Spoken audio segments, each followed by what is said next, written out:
I just wanna be free with my people to prosper and hold it down.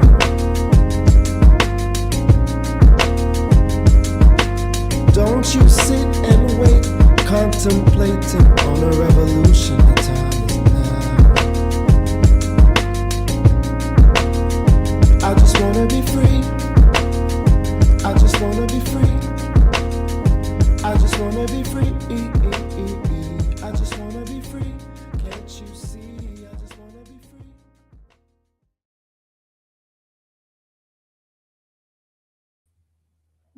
Okay. Another episode of the Things I Wish I Knew About Money podcast. I'm your host, Camille Smith. And welcome, folks. I know. You're wondering, where was I last week? I was not mentally there to have a conversation with you guys. Because if you know, it's been 5 years since my mom. So I just decided to take a break. But I was like, oh my gosh, it's financial literacy month in the States. And, I thought that I would bring on a wonderful guest to show the Americans, especially, that we still cater to you guys and all that great stuff. And I was very intrigued with his name of his podcast. So please let me introduce Jason Moore. Hello, Jason. Hello. How's it going? Great. Awesome. And I'm glad that we were able to have a little discussion offline before and just be able to get a better understanding of each other. And was able to listen to your podcast and everything. So it's an honor that I was able to listen to it with a lovely voice like yourself. Thank you. So welcome, Jason. Could you just tell the folks who you are just so they can get a better understanding of you? Sure. So my name is Jason Moore, as you mentioned. The podcast, Money Mixology, is kind of that play on words. So I am actually a CFP, Certified Financial Planner. I've been in financial planning for, I don't know, 25 years or something. And I'm also a CFT, which is Certified Financial Therapist. So that's where kind of the money mixology thing came from, was that blending of where your psychology interacts and interplays with your financial decision making and how much they really are dependent on each other. And so I think that was the entire point of the podcast, is talking through that, is helping people understand where their psychology is doing them some good service and doing them some disservice. So I appreciate you having me on. This will be fun. Yeah, and you know what really intrigued me? Better yet, the money mixologist was very intriguing as well. But it was also like, I'm pretty sure you've read the book, The Psychology of Money. Morgan I've Housel. Yeah. I've definitely think that a lot of folks have, as much as they have this love-hate with money, it's like being able to understand the psychology of money or understanding the behavior of folks really is able to capture how to deal with people's behavior. And what inspired you to get into that field exactly? Yeah, so two really specific touchstones in my journey to this point. So the first one was I've been teaching at the university. I teach at Wright State University in Ohio, and Nice. I've been teaching here for 11 or 12 years in the financial area. And it was always a little strange to me, because I teach the personal finance. It's one of the biggest courses I teach, and Yeah. I would have a lot of students who would graduate, and they would come out of the gates just gangbusters. I mean, they would take the stuff that we taught them and they would do wonderful things. And they were buying houses a couple years out of college. They were paying off their debts. I mean, it was just all the really wonderful things we love to see. And then you had others who weren't, they were stumbling out of the gates a little bit. And it was always strange to me, because they're learning the same information. They're sitting in the same classroom. Like, it's not a knowledge problem. Like, so what exactly is going on here that two people can hear the same information have the same grades in the class, et cetera, but yet not get over the hurdle at the same rate or get on the same path. And so that one always threw me off a little bit. And I kind of tried to work my way through it. And then the second part that was much more personal. So my wife was raised very, very poor. And so when we got married, I'm sorry, in addition to being poor, she was also raised in I won't use a derogatory term, but a very, very, very strict religion. Okay. Uh, and it did not allow holidays, birthdays, nothing. I think I And know so that. when we got married, Mhm. well, I mean, she left that church when she was late teens. But when we got married, I found it interesting because she was like obsessed with Christmas, like way more than even Americans. I know we tend to be very obsessed with Christmas, but like she was way way over the top, and I just sort of found it humorous. But then I started digging into it, and it was really really fascinating to me personally as a financial planner, the difference between the way her and I viewed money situations simply based on our history, right? I was raised with money. I had a family that taught me money, and we were sort of upper middle class. And she was raised very, very poor with this religious background as well. Yeah. And so that whole thing just really, really was fascinating to me about how two humans living in the same household, looking at the same conditions, same circumstances, would just view it so entirely differently. Wow. And you know what? You bring me back to, so during February, obviously it's like Valentine's Day, Sure. family day for us. It's always, I had like a discussion where it was like the different individuals that are coming together, and it's just having instead of having like the love language, there was a money language as well, and just being able to decipher that. But just thinking about that, do you think that there's some money habits that individuals have that should be, that are great, or should just be like, we let's separate each Yeah. our habits? So I think that I think here, I believe shortly we'll be touching on some of the positive behaviors. I would say a couple Yes. of the behaviors that are potentially a little problematic, that definitely stem from the psychology side. So the first one would be when people fail to understand their emotional triggers, Mm, because we use money in many cases as sort of a solve to something's going on. I'm stressed, or I'm having issues at work, yeah. or whatever the case is. We attempt to use money to solve that, so it becomes the band-aid instead of actually fixing the real problem. Excuse me. And so we have all these triggers. Hmm. It's I always on my show, I like to use the correlation between money and nutrition because I think they have the same kind of concepts. Hmm. And one of the things is, people joke about like you should never go to the grocery store when you're hungry, right? Because you'll end up spending more money. And So it true. it's the same thing. Like if you've had a really bad day at work, or you've had something going on with your partner or spouse or whatever, like going to the mall or something like that is a really bad idea just in general, right? Because you're going to use the retail therapy to try to solve that. And so you not knowing your own triggers can be really problematic. The other part that I think most people do not have, and they really should, is what we call the cooling off periods. So Hmm. everybody should be establishing for themselves, and it's going to be very context driven to your personal circumstance, how much money you make, all that kind of stuff. But Of course. you should have very, very clear parameters about what kind of purchases you can make, and with what kind of timing. So what I mean by that is, I'll just make up numbers for the sake of the conversation. Yeah. Let's say based on my income level, I think that any purchase less than $50, assuming it's not just a completely insane purchase, but like a normal purchase under $50, I can just make, and my wife can make kind of on the spot, no worries, no hassle.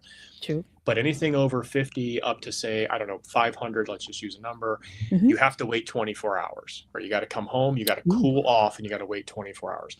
Anything over $500, you must come home, have an actual discussion with your partner, and wait a week, right? Or whatever, again, whatever parameters you want to set for yourself.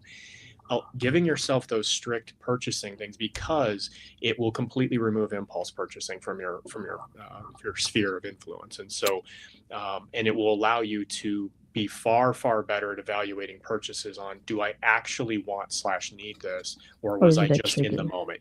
Yeah. Whatever it was. And Or is there that's even a better alternative? Even if you do still want it, right? There Mhm. could be better alternatives than the one store you happen to be standing in. Yeah. So And that's interesting. Ooh, question. So does it matter whether it's a joint account or they're separate accounts? Do they still have that discussion?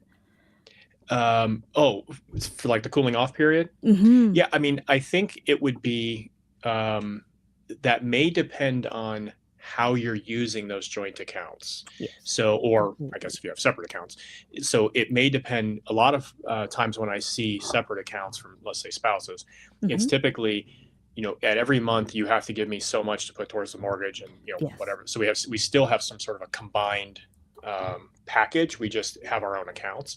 If Mm-hmm. that's the case, then I still think the conversation makes some sense. But that's very much a conversation the couples need to have, to say, Mm-hmm. how do you feel about me spending, I'll say, my money, whatever you want to call that, in my own account? Mm-hmm. What's your feeling on that? Is it something that we should discuss, since ultimately we are still a partnership in some way? True. The other partner may be totally fine with it. They may say, no, that's your money. As long as every month you put enough into the common account, or whatever you want to call it, Mm-hmm. then I'm okay with whatever you do with your money. It doesn't matter. But so I think that would be very context driven. But even Yeah. if that's the case, you still have to have those requirements for yourself, right? Regardless of whether there's a spouse or a partner involved at all. Even if you're single, you should still have your own set of rules as to when I will purchase things, or in this case, do a cooling off period. Agree. I agree. I like the 24 hours, and I think it's normally like the 72 hours, but Sure. it yeah, it depends on what works with the individual or the couple. Um so that's intriguing. And then sorry, that I had to ask that question No. because it was just interesting that you and your wife had a different mindset on money, and Mm-hmm. you're able to have that intriguing moment. And I guess when you notice that your students like were either the finance gurus or the ones that were the can I say delinquent today? Let's say that today. The challenged. Challenged. um which ones would you draw to like, whether you're educating them still, the gurus, because still they need education, right? Or Mm-hmm. the ones that were challenged, that you wanted to hold their hand just a little bit more? I would say I've had equal parts reach out to me over the years, so, Okay. which has been interesting, because I think that the ones who came out as superstars and kind of got off and running really strongly, Mm, they actually recognized that there was still value in validation to what they were trying to do, right? So, like, I would have somebody who had done all the right things out of college, built their credit score, built up their reserve fund, done these things, and they were getting ready to buy their first house, and they just mm, wanted someone to bounce ideas off of, just to make sure they weren't missing something, right? So true. they were actually like humble and intelligent enough to realize, I kind of remember what he talked about, but it's been 4 or 5 years, and I need to just make sure I'm understanding this. So I think you had some of those. Yeah. And then I've had also probably a fair share who come back after college a couple years later, and they're Mhm. basically, it's like, I know I screwed up. I know I'm not doing the things I'm supposed to do, but I think I'm ready to do that. Can you please help get me back on the right path? So I've probably had, again, I don't know what the exact numbers are. I mean, I've taught, I don't know, thousands of students at this point, but Yeah. it's probably equal parts. Okay. And that's very ideal, because yeah, sometimes you want to bounce in ideas off just to have a better understanding. And I think, ooh, is that what encouraged you to become an author? And just like, for the ones that you were scared to ask for those bouncing off, did that encourage you to become an author? To Because you have Yeah, two so books, correct? I do. Yeah. Yeah. So I would say three things really drove me to be an author, and excuse me, specific to the second book, which is called Crazy Money, kind of what the topic we're talking about today. Yeah. First one's about career, getting your ideal career. It's not really based on finance, but the one you're referring to, Crazy Money. So there's a couple of things. One, my daughter is actually, she's won the Young Authors Award a number of times for our state. She's a very good writer. And I sort of wanted, as like that dad thing, I kind of wanted to show her, like, you can take this a lot farther. Like, you can do more if you really want to. And she was like, well, I could never be an author. I'm like, why? It's not that hard. Like, you can do it if you want to. And so that was a big piece of it for me, was just showing my daughter what could be done. But also, yes, the students that were the ones who were struggling a little bit, they were very much a driver, because I thought, hey, this is something they can take with them. Yeah. And then also the final part was I do a lot of live presentations. I do dozens and dozens a year, and on this topic basically. And people, within a 45-minute conversation or an hour or whatever it is, just like today, there's only so much of this I can get out, and so much they want. And it's typically a topic people are really interested in. Yeah. So the book was like, here, you can just take this with you and, kind of get a little more detail. You mentioned Psychology of Money, which is Morgan Housel's book. His book is very good. It really is sort of the gold standard of the industry. Yes. I wish I had sold as many as he has, but in due time. Yeah. But the reality is that Morgan's book is, in my humble opinion, still too clinical. It is very much like talking about the science, and it doesn't get to the heart of like what you can do. It's not enough action based for me. Okay. And so I wanted my book to be less sort of academic and more like, this is practical, everyday kind of things you can do in your life and ways to fix some of these psychology issues. So it's very similar to Morgan in terms of topic and conversation, but very, very different in approach. But I love his book, just it's a different purpose. And I'm glad you said that, because I know when it comes to, we know, you and I know that when it comes to personal finance, everyone thinks, boring, right? Yep. And I'm glad that you were able to make it more practical and have it more digestible, since we're talking about nutrition, and be able to have a better understanding. And is that like what made you think more about not just numbers, but behavior of financial planning?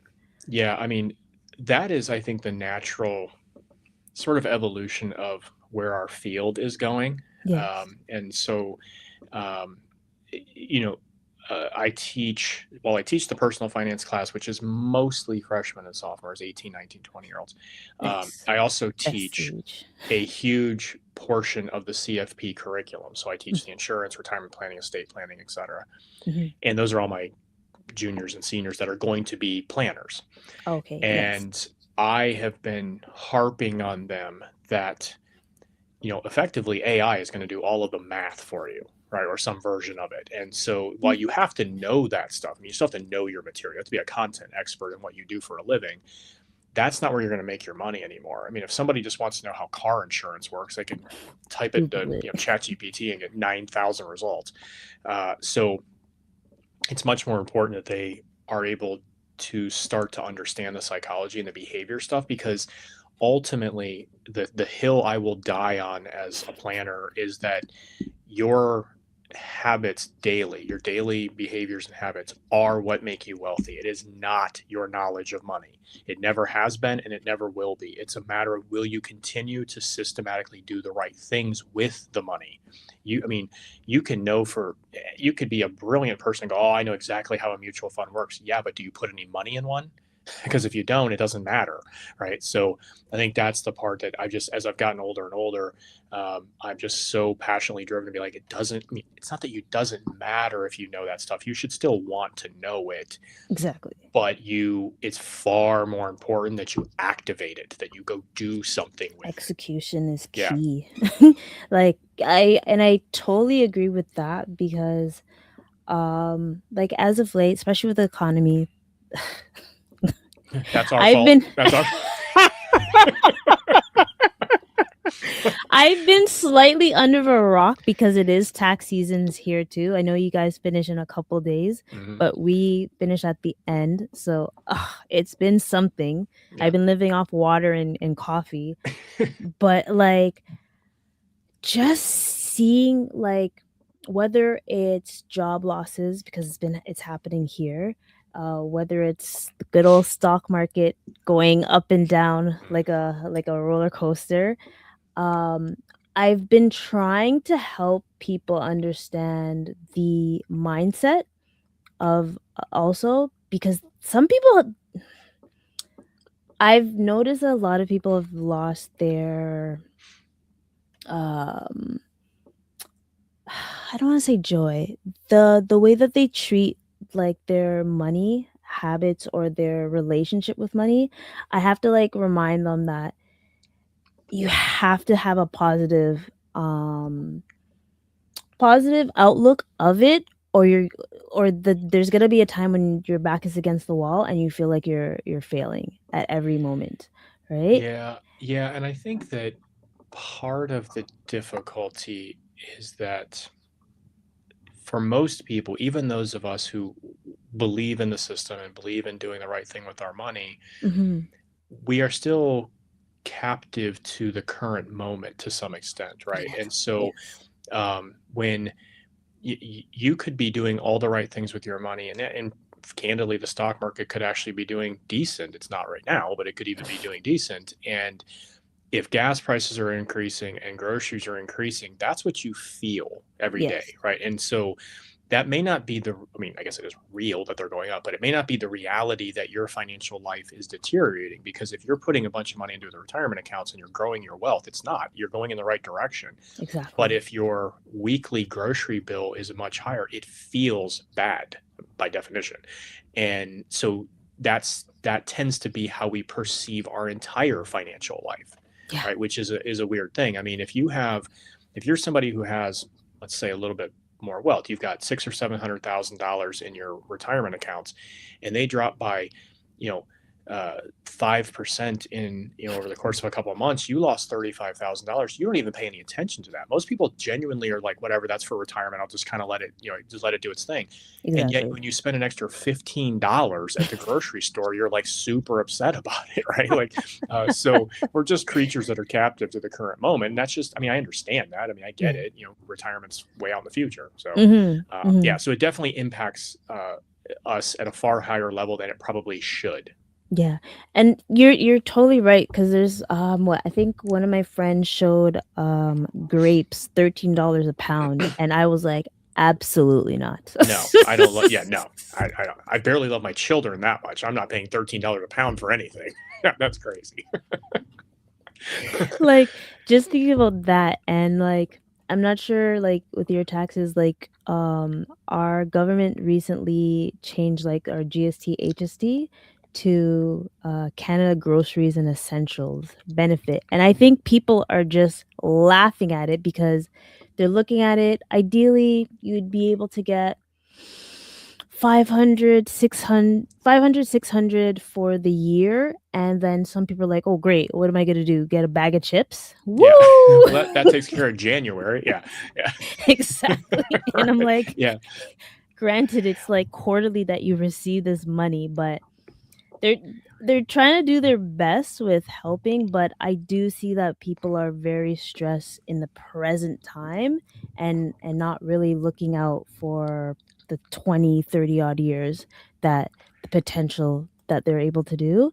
And I'm not sure. Have you dealt with because like there's a factor of I want to give hope to us millennials or Gen Zs because it's wild. Like with when it comes to retiring mhm. in 30, 40 years, have you seen any retirees actually been able to like maximize on the delayed gratifications that they did like in their early years? Yeah. I mean, so I'm almost 50, so I'm actually getting closer to retirement. And my Mhm. parents and some of my good friends are retired, and Yes. so yes, I've got. I mean, been doing this long enough. I have lots of clients who have hit the retirement milestone. And what I will tell you, and this is probably, if you're asking for good news or a good message for people to feel a little better, this is probably the best news I can give them, Mhm. is almost everybody I've ever worked with that has hit the retirement milestone actually Mhm. retired with too much money. And so I can use my parents as an example. I've had a number of conversations with my father, and he continued to work a job that it was okay. It's not that he didn't like it; he was just kind of ambivalent to it for the last few years. And so he continued to work for probably an extra, I don't know, 3 or 4 years, because he was trying to hit this sort of magic number in the sky that him and his Mhm. planner had put together. And when he hit that number, he was finally ready, and then he retired. And my parents have not used $1 from their retirement accounts the entire time they've been retired, because their Wow. house was paid off, their cars were Mhm. paid off, et cetera, et cetera. And he made enough money that his here for us, the Social Security, Yes. was high enough that they've been able to live off just that. And so his comment has been, I should have retired earlier, because he was like, I worked longer than I needed to. And Yeah.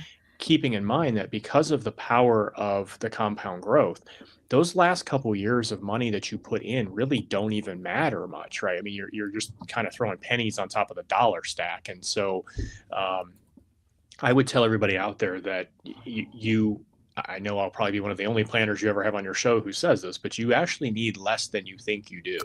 And so the target's not as high in the sky as you believe it to be, which is a good thing. It Mhm. should give you some relief, that you don't have to quite aim for this just monumental amount that you think you do, which is hopefully is good news for people.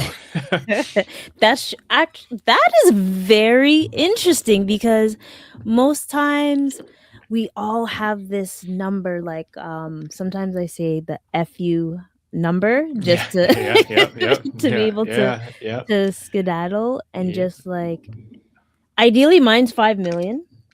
Oh, And I know I'm being, but this, I was actually reading the Tony Robbins book again, Money Master the Game.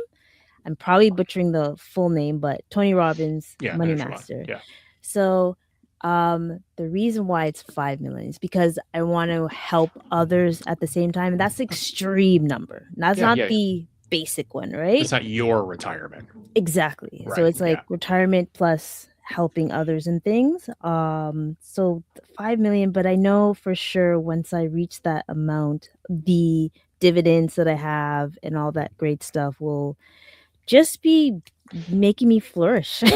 I mean, you just in a general sense, right? 4% is our typical withdrawal rate, is what we would Yep, consider it to be in most cases. So you're looking at 200 grand a year of, exactly. probably tax. Well, I don't know your guys' codes as well up there. I apologize, but No worries. here we could do 4% tax free with municipal bonds, and so you'd have Hmm. $200,000 of tax free income, but that's Mhm. on top of your The Social Security social, and all this yep. other stuff, and taking into account that the definite, in almost every circumstance, if you've had good planning, your house and cars and all that stuff are all paid off. And so Correct. your expenses have dropped to normally about 50% ish, 50 Hmm. to 60% during retirement.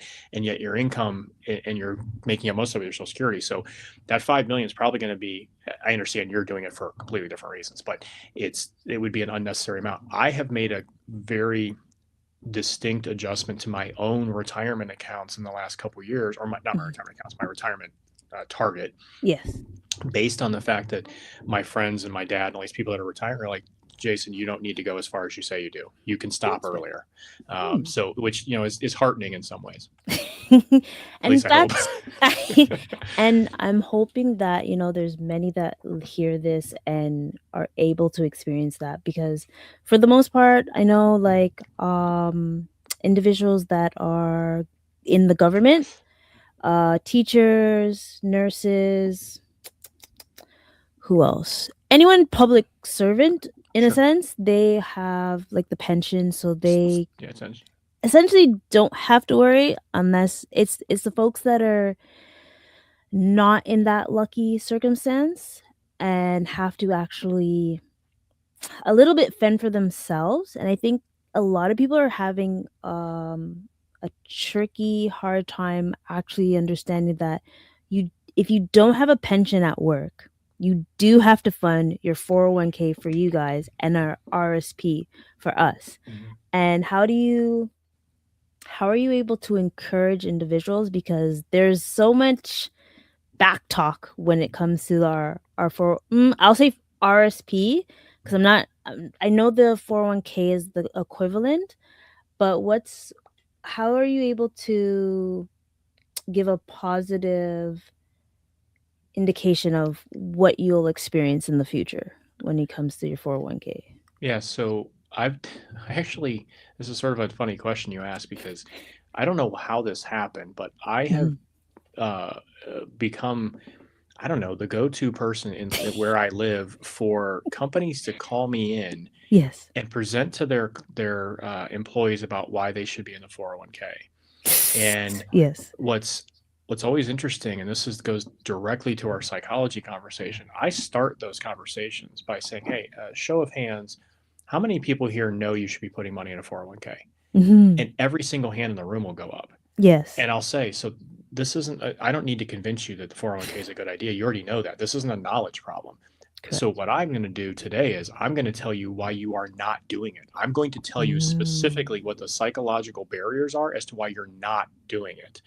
And I go through, there's a few different psychology biases, behavioral biases that typically prevent people from getting involved in something like this. And once I explain that to them, they kind of chuckle because they recognize themselves when I say these things. It's like status quo bias and some of this other stuff.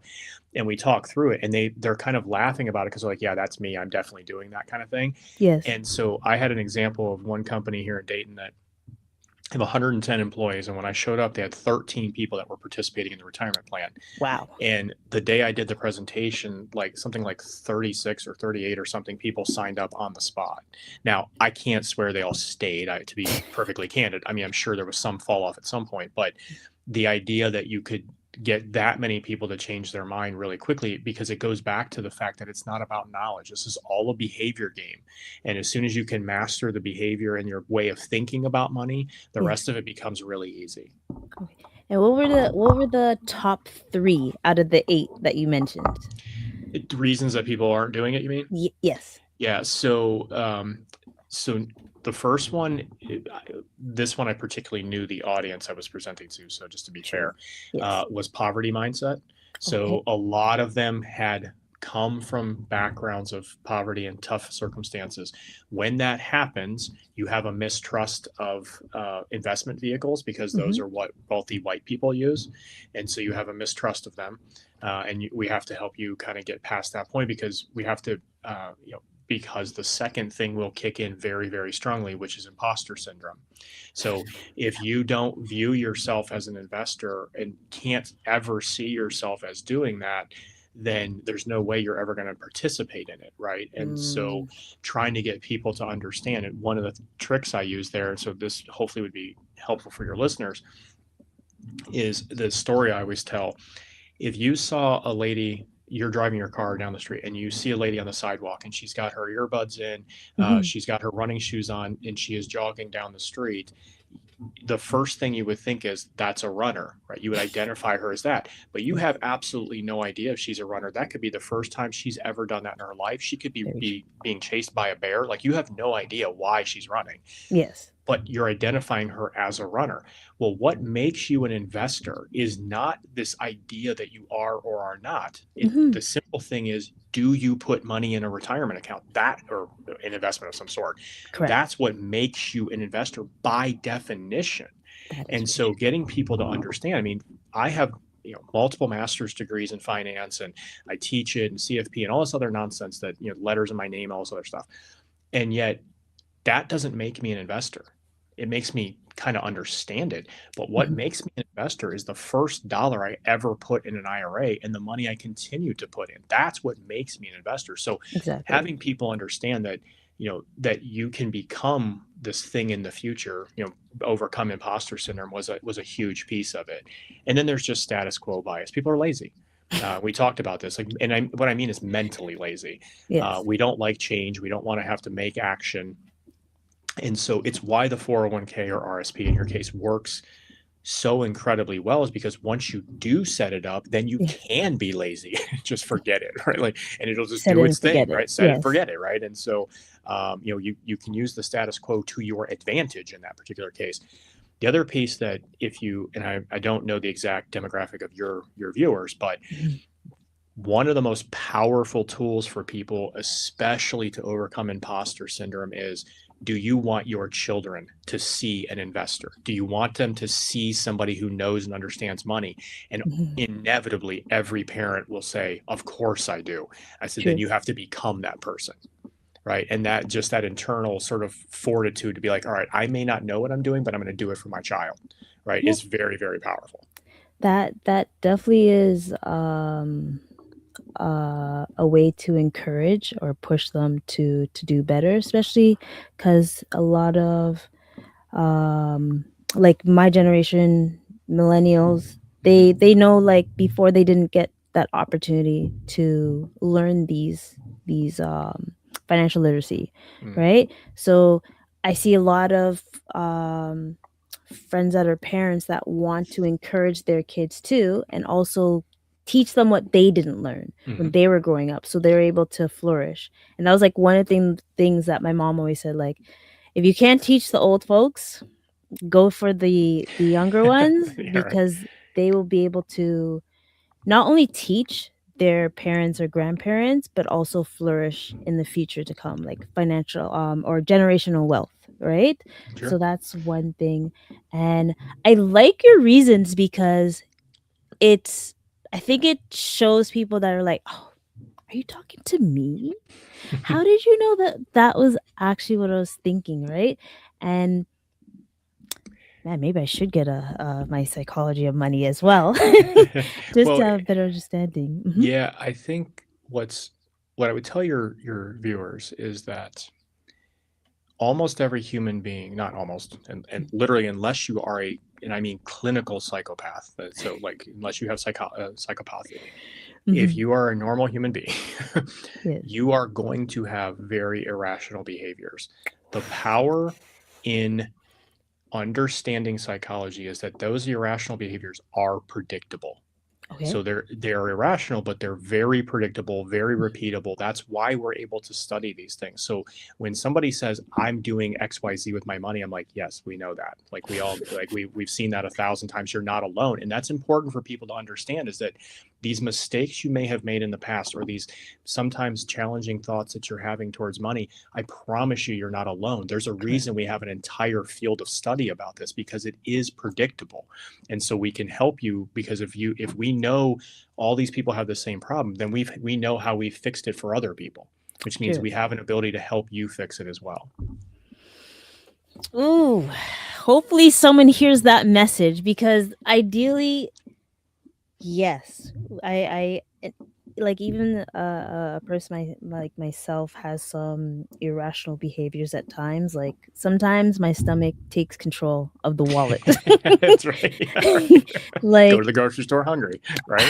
which is the worst thing to do. Yeah. Like, you're like, you know what? I could go for that, or just like a night when you're like, I don't care. I just want this craving. I will not stop until this craving is Yeah. satisfied. And then sometimes half the time the food is not even up to par. So you're really upset, Double right? disappointed. Yeah, I spent money. I don't even like this. Well, I think it is. I'm very, very open on my podcast that, like, Yeah, I'm not immune to any of this stuff either, by any stretch of the imagination. I because make we're all these human. same mistakes. Again, every human being does. No one's Exactly. immune to this stuff. Mhm. The advantage that I perhaps have over some others Mhm. is that I'm able to recognize it because I've been trained So, in this area. But that's something that everyone can do, right? Is to mhm. begin to learn your own triggers, your own study, your own history, your own, and by history I mean your money history, your family upbringing, cultural backgrounds, the community you were raised in, all that kind of stuff, so that you understand how you personally view money, interact with money, treat money. As you do that, you will become stronger equipped, not to not have these irrational behaviors, but to defeat them, Yeah. to predict them, to put some things in place to know I can't, we talked about the like not going shopping when you're upset. If you have a fight with your partner, you have to know, don't go to the stores right now, go for a walk or something like that. Yeah. So just doing those kind of things will allow you to take control of the situation. You'll never stop being irrational. We're just built that way, unfortunately, but we can be better at managing it. I I actually really love that. Learn your own money triggers. I feel like a person like myself and most likely you is self-aware of those triggers, so you're able to go cold turkey or defeat the money beast, if you would say, Yeah. just to be able to overcome that. And maybe it's just that week you overcome it, right? But at least that a win is a win, as I would say, right? Yeah. But Stack them. like if you continuously are able to have those wins, you'll just see like later on in life, it's you'll be okay, right? Well, and I think that every time you're able to, we'll use the word overcome, it's probably more effectively like manage around. But if you're able Mhm, to overcome those triggers mhm. that are problematic for you, each time you do that, you begin to build up a lot of internal strength, Yeah. psychological strength, because hey, let's just say I've been through a breakup or something, and I've done it before and I did not implode my finances. I was able to manage my way through that. So you start to build up some internal fortitude Yeah. and some internal resolve. And I think that's really, really important. And you find the healthier sort of outlets for some of the stress and pressures and things like that.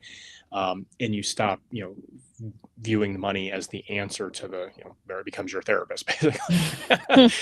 And Like so, retail therapy. yeah, exactly. Yeah. So I do think it can be really powerful. And like, if you go, like you go shopping for a new car or something, and I mean, there is every single piece of buying a car is Mhm. designed by financial psychologists like myself. We know how to get you to buy things you're not supposed to buy. We know the triggers. So every Yeah. time you go shopping for a car and you come home without a car, you have begun to build internal strength to say, I don't fall for their games anymore, right? I'm in control of this situation. So just piece by piece by piece, and you may make a mistake. You may Mm. go 3 weeks being really good, and then 1 week you fall for a trigger. That's okay. You were still 3 out of 4. And every single time you build, True. you get stronger and stronger. So that's the whole point. When you think about it from a behavioral perspective, it's Mhm. just like going to the gym or eating healthy or anything else. If you just consistently do it just as much as you can. You may make mistakes. That's okay. We'll have an ice cream cone here or there. But, as we move forward, if we get stronger and stronger, we'll Yeah. make better and better decisions, and it will get easier. Right? It'll Mhm. just get easier to make because you're like, no, I got this. This is not a Yeah. problem. I'm not going to fall for their nonsense. Yeah. Like, oh, I remember this trigger Yeah. last month or the last quarter and everything. Yep. And I mean, we've talked about money triggers, talked about reasons why individuals don't use 401ks or RSPs. What is another financial myth that you've been able to understand or be aware of and been able to unbuke it or Yeah. So I think that unbunk it? I'm Sorry. not sure that this would be necessarily as purely a psychology thing, but I would Mhm. say that at least here in the United States, I am sure that everybody on your viewership is aware of Dave Ramsey. Yes. And if you listen to any of my shows, I'm not a huge Dave Ramsey fan. And so I think there is a big myth, at least in the United States, that all debt is bad. And that's just Mm. that's complete Mhm. nonsense, just utter and total nonsense. Because if you do a survey of the wealthiest people in this country, they all have debt. It is a Exactly. tool that is, when you use leverage correctly, which is what debt is, it can be incredibly powerful. What I do agree with Dave Ramsey is when you have dumb debt, right? Yes. Like, Yes. unsubstantiated credit card purchases, like, no, none of that nonsense. Stop doing that stuff. But you can use debt appropriately. Where I will say, that I'll throw this out there for your listeners, because I think it's an important process. If they are in need of paying off debt, which Mhm. is really where Ramsey sort of made his cake. But Yes. if you're in need of doing that, the idea of the eat ramen noodles and nothing else for a year and put every dollar towards the debt. Totally. It doesn't work. And it mathematically works. So I'm being clear for your listeners. It absolutely will mathematically work, but it actually doesn't work in the real world. And people who try, the best statistics we have available to us Mhm. show that less than 1 in 5 people are successful with that process. It has a less than Wow. 20% success rate. Mhm. And it's because of psychology. It's miserable, right? You're not going to do anything for that amount of time. At least most people aren't. That makes them miserable. They're like It's just, yeah, it's just stink. You just don't want crying to do it, inside. right? You're crying. Yeah, like I'm done with this ramen noodle nonsense. And so if your listeners would like to increase their odds of paying off, and I mean bad debt here, I'm not talking about mortgages and Yes. stuff, we're talking about bad debt. If Mhm. you're going to try to pay off bad debt, you will increase your percentages up into the high 60s, maybe 70%, Mhm. if you do what's called the hybrid approach, which is you take a chunk, let's just say you have $100 a month extra you can put towards it, whatever.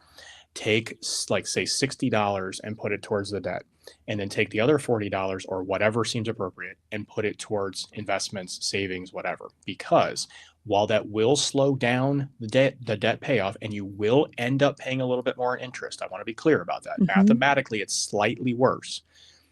But what happens is that you look back like a year from now, and any debt payoff you have done is painful and miserable, and you don't enjoy it. But at the same time, you Mhm. now have money you have put towards the positive side. You feel Correct. good about what you've been able to do for your own future, Yes. and you'll stick with it. So that's really ultimately what changes, is the way we view it. Mhm. And so even though the math might not be necessarily perfectly in our favor, the fact that we will complete the process Yeah. is where we really gain the advantage. So you'll come out the other side with all the debt gone, but also with this pot of money that you feel good about. So Exactly. I would just tell your listeners, the hybrid approach statistically is far superior for completion, not Mhm. mathematically, but for Yes. completion.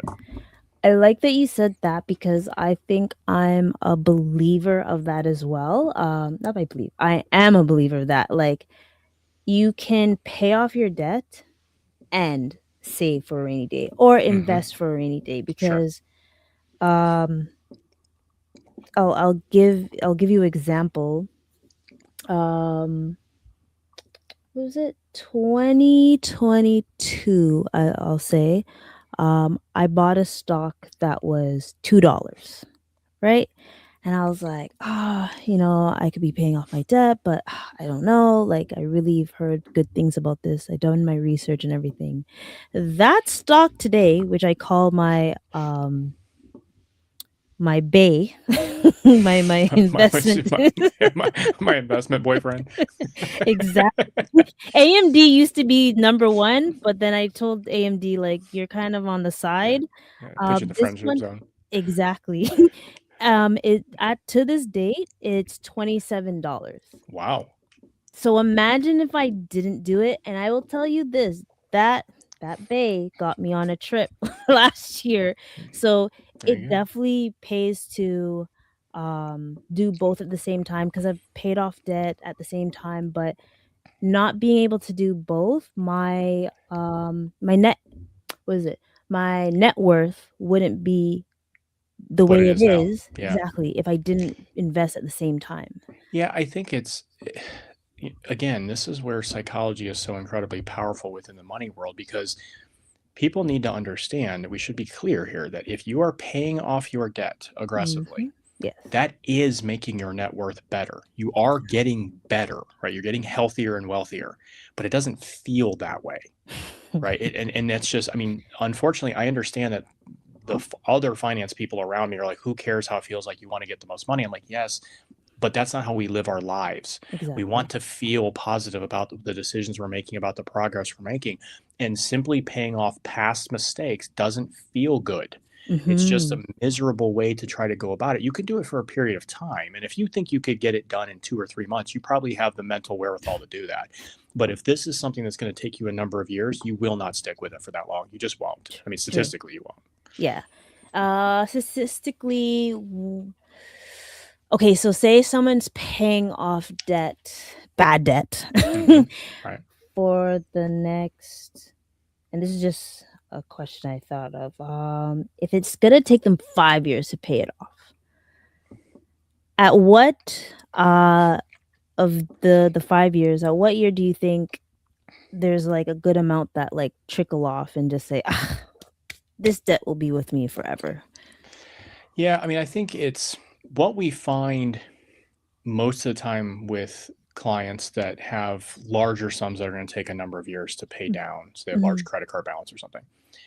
What ends up happening is that they take that slow and steady, consistent approach, hybrid approach for a number of years. Let's say that it's your case, that's a 5-year plan. Yeah. And what will happen is they'll get to about year 3.5 or something, 4, whatever it is, and Mm-hmm. they'll say, okay, I'm actually really close to having this debt paid off. Yeah. And I have also built up this big chunk of positive cash savings or investments or whatever you're doing. Yes. And they will find the internal fortitude to get super aggressive and pay the debt off because they will Ooh. say, I've made so much progress and I'm so close that if I just kind of lock it in for a few months, I can just make this disappear. I can make this monster go away. Yeah. It's the same thing we see happen with mortgages. So people that have in the US, obviously we use 30-year mortgages most of the time. Yeah. And we encourage people to pay that off in 20 years or less. So we have to pay a little extra. And what Mm-hmm. ends up happening is they get to about year, 15, 16, something like that. And they realize, wow, if I just went like really, balls to it, I could basically be done in a year or a year and a half. And they're able, that last little leg, it's like when you run a race, right? You see Yep. people get that last win, that last kick. They're able to do that with their debt because exactly, they're like, it's almost there. I can almost taste it. I'm almost there. And so they may even crank down their savings or investments just temporarily, just to sort of Just to, flood the system and get it done. But in that regard, it's not, it doesn't feel like punishment. It feels like correct. the last accomplishment. Yes. And so it can be really powerful. So we do normally see that. That's Again, if great. people are able to I'm stay glad. with a payoff plan for 4 years or whatever, they'll finish it. I mean, That's, they're well into that ball game. I'm glad. I'm glad that that's like the average that you see, that they're more inclined to pay it all off. And yes, I remember that moment when I was paying off my student loans, we call it OSAP. And there was a point, like the first 2 years, it felt like it was at square one. And I was like, no, It's all no, no, interest and you're no. paying. Yeah. Yeah. And it was, I was like, no, no, no, no, no. I have to put more into this because this is getting ridiculous. And I think so what, I came back 2015, I came back from Korea and it felt like I was still stagnant. And then by 2017, I just paid it off. Like, Yeah. also with like tax refund and stuff, I was like, oh, what a breath of fresh air, because I am sick and tired of like just seeing this go nowhere. So I definitely like that stance is very common, and I hope like there are folks that are listening that, hey, you're at the last leg of the race, just push through Yeah, and that get it last, done. that last sprint. I'm hoping that my wife and I experience that actually because we are we're paying quite a bit extra on our mortgage, and we've got it to the point where our house will be paid off in about 6 years. And if we did nothing different than what we're doing now, and there's a part of me that's like thinking, okay, when we get to like a year or two left, like will we have the like sort of just, all right, let's just do this. Let's just Yeah, like this year, let's just get it done. Let's knock this mortgage out, right? Let's dump everything we've got, all our firepower. exactly. And so I don't know. I mean, it's possible. I mean, we're already paying it pretty quickly, but there is always that psychology of just saying, hey, it's completely gone, right? The house is gone, or mortgage, not the house, the mortgage is gone. Mortgage. So hopefully the house isn't gone. God willing, I do live in a because tornado area, so I guess it's possible. But oh yeah. no. And that's amazing because 6 years go by like this. Yeah. So definitely would, I can't wait to hear you talk about that. And how about emotional triggers? Like, I know that we spoke about money triggers, but that we're self-aware. Um mm, mm, mm, mm. There's triggers like guilt, fear, overwhelming. What are like some, how are people able to lower that pressure and be able to just understand like this is just how things are? So I think, yeah, I think that, um, well, I mean, the therapist in me has to say, like, you should talk it out. I mean, this is Hmm. most of these problems need to be talked out Yes. probably with a professional, but depends on the level. I mean, if it's just a, mild case, talk to your friends or whatever. Um, but I think more on a macro level, this speaks to the fact that we have a very bad tendency to misconstrue money as the answer to things in our lives. And money is just a tool.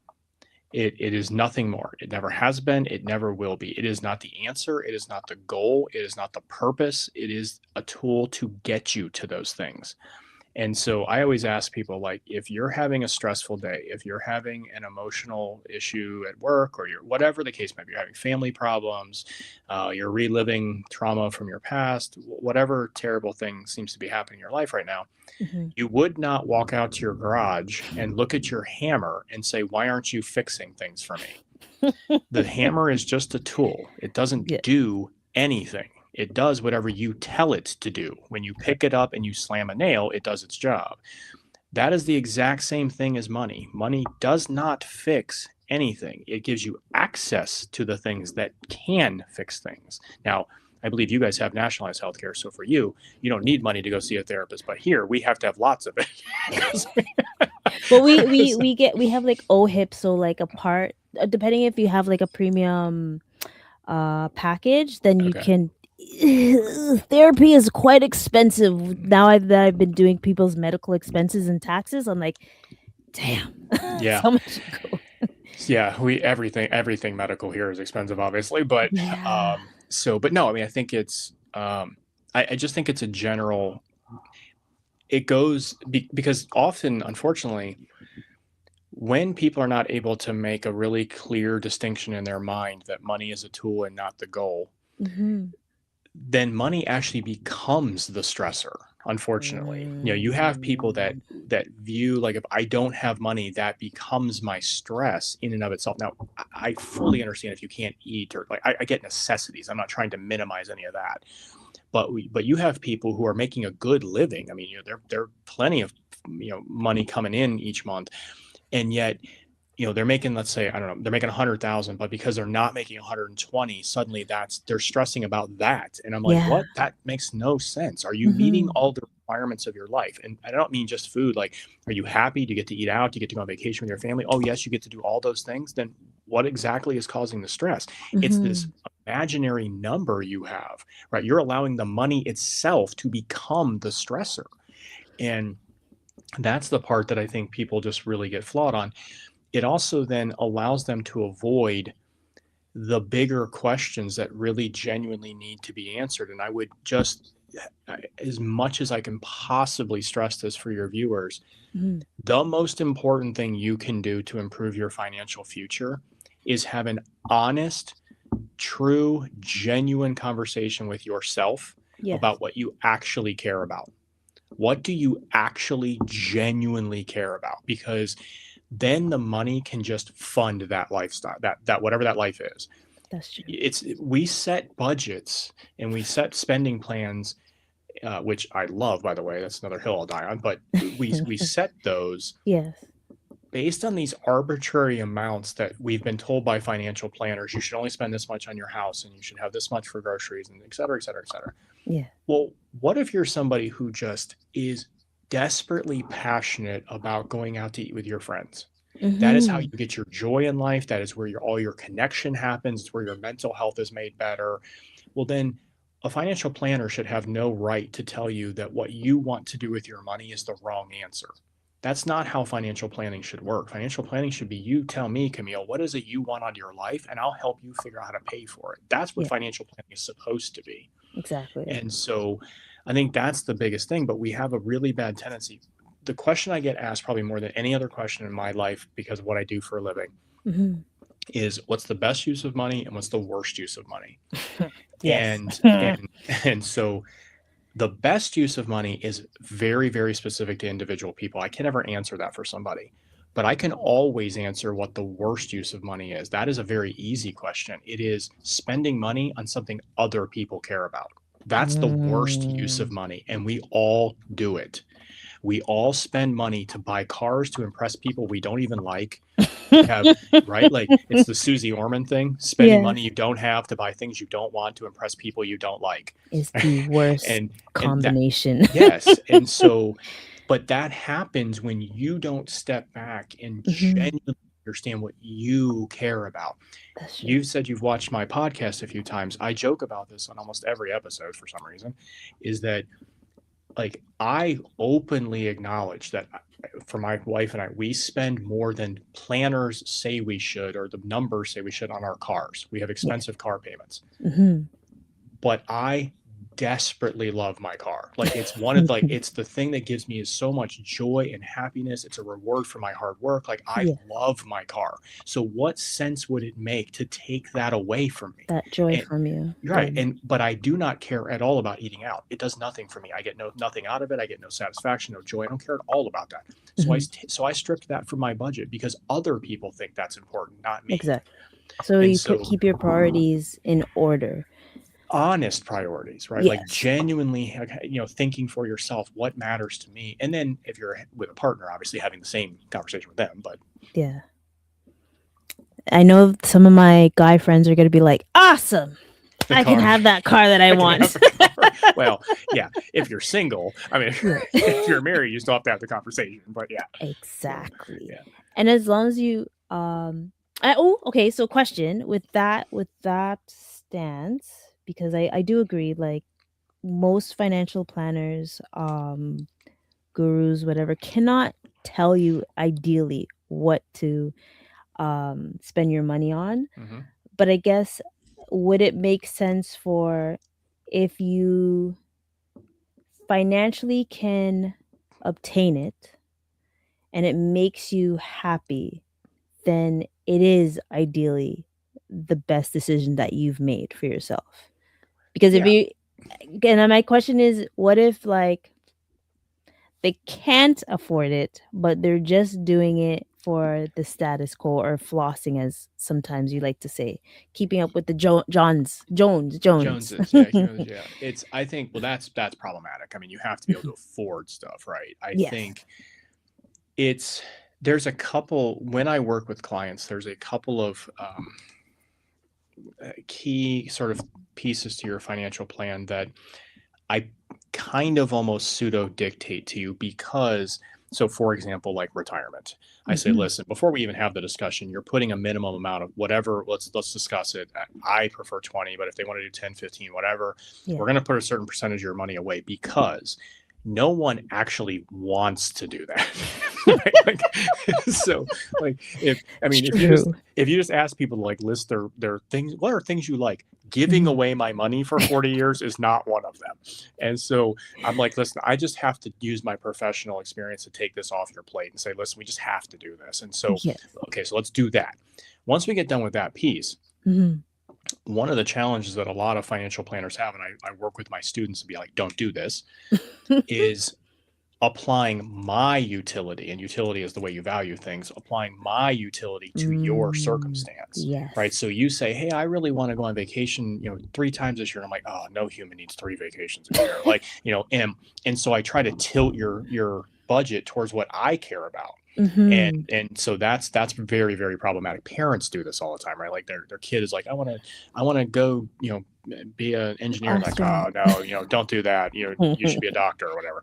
And so we have to be really careful applying our perspective to it. But you also then, it's one thing to say, I like these 10 different things. Like I love all these things. I really want to use my money for these. Well, okay, but you still have to have that money. So you do have to rank. I mean, you have to rank order them, right? And then we just, I mean, it's not, budgeting is not rocket science. It's just, list your priorities, things you desperately care about.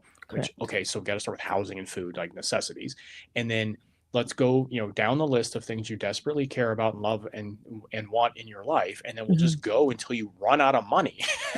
And at that point, it's like, all right, well, we reached the end of the list, right? Yeah. And so if it's below that, like for your male listeners, you're saying like want the car. It's like, well, yeah, you still got to be able to buy that Porsche. Like just because you want it doesn't mean you can have it. But yeah, I mean, I think it's the ability to start to really internalize what's important. I also think that I'll throw this out there as a little bit of a curveball way to think about some of this stuff that maybe rings a bell with some people. I also like using my cars as an example. Mm-hmm. I actually look at my budget and I have a certain amount of money that we allocate for my car. But for me, that dollar figure is not just car payment or transportation, whatever kind of category you want to put it in. Or the For gas. me, I have an electric, but yes. So, Oh, nice. but yeah, I had some justification there, but we'll see some bad justification, but that's fine. But no, I look at that car and I say, if I'm just going to make up numbers, let's say the payment's Mhm. $500, and Yeah. I say, okay, the planners all tell me that the payment should be 300 or whatever. Well, Mhm. that's okay. Then 300 of it, I'm going to consider to be my car payment. 200 of it, I'm actually going to consider to be my entertainment because I don't eat out, I Okay. don't drink, I don't do any of Yes. the vices. And Mhm. so I'm applying a different budget category to it because of the way I view my car. My car is Yes. very much an entertainment thing for me. I like to go out and drive and just have fun, and you get the Mhm. wind and kind of nice day out. Yeah. So it's not like that's the thing for your listeners to understand is these hard and fast categories, those only exist on a piece of paper. That's Mhm. not how we actually live our lives. And so as long So as you can sustain your life with a solid budget, first of all, please, for the love of everything, have a budget. But build a solid budget that you can stick to, because the reason most people fail to stick to a budget is because they didn't choose the budget in the first place. It was dictated to them by Mm. whatever, the Yes. internet, their parents, a financial planner, somebody else. They Yes. never chose that plan. And so there's no reason for them to want to To desperately stay continue. to it. Oh, Mhm. actually, that's that's actually really ideal. And you said the key word that I like to always mention to folks: vices. Mhm. Because I know that there's needs, wants, and vices. Um, and from the sounds of it, it's not that you're telling folks to stop their vices altogether, but maybe putting a hold on it. Um, how do you normally discuss to people about their needs, wants, and vices overall? Yeah, I mean, I think needs are actually very minimal. People tend to bleed their wants into the needs category. I'm like, no, Mhm, like, mm. you're calm down. That $100 pair of jeans is not a need. Um, so I think when you're talking about needs, it's minimal. I mean, your food, shelter, kind of Maslow's hierarchy. But Mhm. um, when you come to vices, I think vices are okay Mhm. as long as you are, one, aware of them, right? That you Okay. understand it is a vice. It's not a Yes. necessity. It's not something, just be, as long as you're being mindful of it. I think it also can be okay within a controlled budget. You're actually better off Mhm. to acknowledge it and Yeah. build it in as opposed to hiding it. And because like people become, I'll use right now in the United States, it's probably happening in Canada as well. We Mhm. have just an epidemic of young males that are getting obsessed with sports betting, and Ah, it's destroying their lives, and it's going to cost marriages. It's the bane of existence for 20-year-olds right now. And it's what I wild. tell people is, like, if you're obsessed with sports gambling, Mhm. rather than pretend like you aren't and try to sort of hide this from your partner or from yourself or anybody else, Mhm. just acknowledge it, but put constraints on it. Yeah. Right. While you're not wrapped up in the moment, you're not, you're cool down, you're being very sober about the approach. You just say, listen, it's something I desperately enjoy. I know it's not good for me in a pure sense, whatever. But if I'm going to say, I'm going to give myself permission to do Mhm. $100 a month on sports betting, because then it's built into your budget and it comes with Yes. some constraints. Yes. And so I don't like when planners act like every vice should be removed from the budget, because that, again, is It's not not how we live our realistic. lives. It's not. It's Yeah. not realistic, and they won't do it. And what they'll end up doing is hiding it, right? Mhm. And so they'll run up credit card debt or something else. Be like, "Oh, I stuck to my budget." You're like, "But did you though?" Like, so I could see the Bet 365, right? right, yeah. And so I mean, I think there's a lot of those types of things that and we call them vices simply because they can become destructive in other ways, right? Gambling, if you're alcohol, whatever it can be, where you take it so far that not even monetarily, nothing to do with finance, just can destroy your life in every other way. Mhm. But I think that we have to be cautious with that label because everything can do that if you are not careful with it. I mean, if you're a shopper, right, Yes. there's no physical harm or anything, but you can absolutely destroy your family by having a shopping addiction, right? True. Like, so these Very things true. that we call vices, we do because they're commonly acknowledged as dangerous, right? Gambling, Mhm. drinking, smoking, et cetera, et cetera. Yes.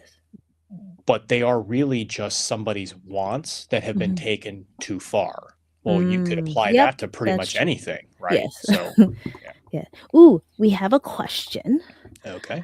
All right. There's someone in the chat. Thank you, Finding Purpose. When you see a question like this, how do you like to address them? Because I know, like I'm we very mentioned this. sorry. It's very small on my screen. Could you Oh, okay. I will. Sorry. I struggle with a budget. I can't seem to follow through. Okay. So if you're struggling with a budget, number one, I would say again, you're not alone. So I want to be clear about this. This is very, very common. Less than 30%, at least in America, less than Mhm. 30% of people are able to have a budget they stick with. So you are not alone in this fight. However, to give yourself better chances, Mhm. the first piece is that you need to do, as we mentioned a couple of times now, this honest assessment. Mhm. In most cases that I work with, someone who is unable to stick to a budget is because it's not the budget they chose. It's the budget they think they're supposed to have. And so, and again, whatever that source may be, it may just be the internet, maybe shows like this where we say, oh, you're supposed to do 20% towards your house or whatever. You have built a budget that you feel like somebody that would be approved by somebody, right? If I Mhm. showed my budget to my parents or my financial planner or whoever, they would approve of this budget. That is not a real budget. That is a school project you have done. You have turned in homework. So you need to really genuinely figure out what budget will work for you, not Mhm. for anybody else, one that you can stick to because it's the only one that you'll actually, kind of keep on the right path. Yes. So figure that part out first. The second piece is uh, automate every single possible thing you can within that budget that is possible to be done. And Mhm. so all of your bill pays, and I apologize, I don't know Canadian finances as well, but whatever version of bill pay you guys are able to use where you automatically send your payments Yep. out. Mhm. Anything like that, all your investments and savings should absolutely be Just automated. automated. True. Yeah, just everything you can get off your plate because then you're removing the person who's going to fail to keep the budget the most often is you. Mhm. We are the problem. Hi, it's me. I'm the problem. And so, removing yourself from the equation as much as possible will Yes. increase your odds of sticking with it. It will also reduce the potential damage you can do to the budget, right? So if Mm. you, let's say you have $100 a month total that you get to budget, whatever. Yes. If you're able to automate and remove $75 of that, paying your mortgage off, paying your cars, paying your credit cards, paying whatever, getting it all off your table as much as possible, you only have $25 left you can screw up, right? And so you remove a lot of that potential damage point. So that would be my suggestion to the viewers: the two Mhm. things. Yes. Really truly build a budget that you care about, that you believe in, that represents the things you want in your life. Stop listening to the experts out there, I guess, including myself, uh, in terms of what it should be. What's going to be best for your life that you'll genuinely stick to? And by the way, specifically build in those areas that other people have told you to be careful with. So, for example, like eating out, if this is something that you genuinely like is to eat out, then build it into the budget and give yourself permission to do the things you like. So you're not constantly struggling to overcome the things you don't want to do. And then just automate absolutely everything you possibly can. It'll make not just your budgeting, but every part of your financial life will get a lot easier. I love that because thank you first of Mm-hmm. all for that Yeah. advice. So finding purpose, you are not alone. Building a budget that works for you is is the key to it, right? It's the whole And ball game. and automating. So between our big 5 financial institutions and all the other I was gonna say digital. I guess you can say digital for now. You're able to automate a good amount of things. I think it's just important for folks to it's important for folks to be aware of the dates when things come into play, right? Yeah, Because that's yeah, important. yeah. I mean, but in a lot of cases, even that will sort of fix itself by automating, because if Mhm. you get paid on, I don't know, 15 and 30 or something, True. you're setting up the automations for 16 and 30 and 1, or whatever makes sense. So I mean, it actually helps people take a lot of that decision fatigue off your mind, right? You have Mhm. less to worry about. Yeah. Ooh, I have it. So, Finding Purpose said something else. Okay. I'm not sure if you have experienced this, but you probably have had others experience. I'm not sure where this person's from, but we like to call it like a black tax or like a foreign tax, like helping our relatives back Oh, home. yeah, yeah, yeah. We have Yeah. here, it would be Hispanics that do it a lot here. Yes. Exactly, right? So there's most times there is a individual that because they're the financially stable one, they Hmm. are the family's The bank account. emergency. Yep, yep, the ATM. Yep, yep. How does one um manage, I'll say manage that outcome being the family ATM?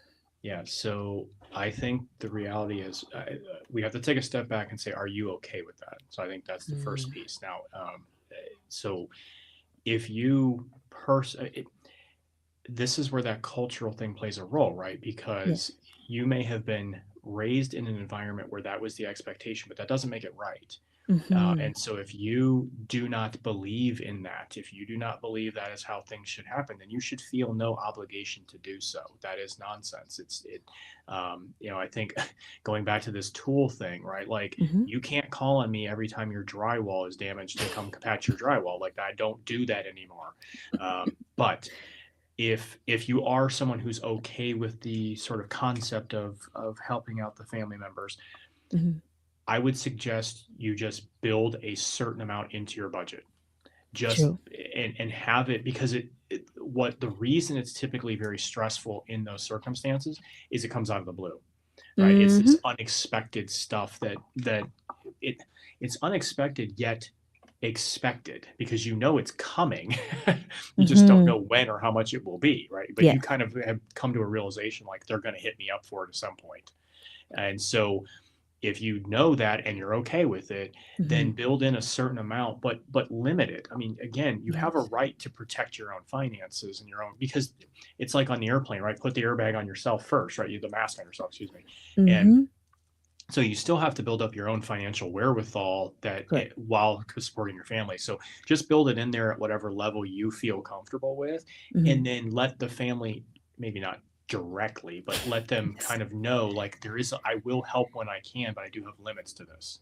Yeah, and that is a solid advice because, like, there's times and they did mention that they sometimes feel overwhelmed and feel bad to say, some there's something in our body that is ingrained that we feel guilty Hmm. and shamed, to say no, especially if it's, like, the older generation, 'cause They a lo raised me, they helped uh me, yeah, yeah.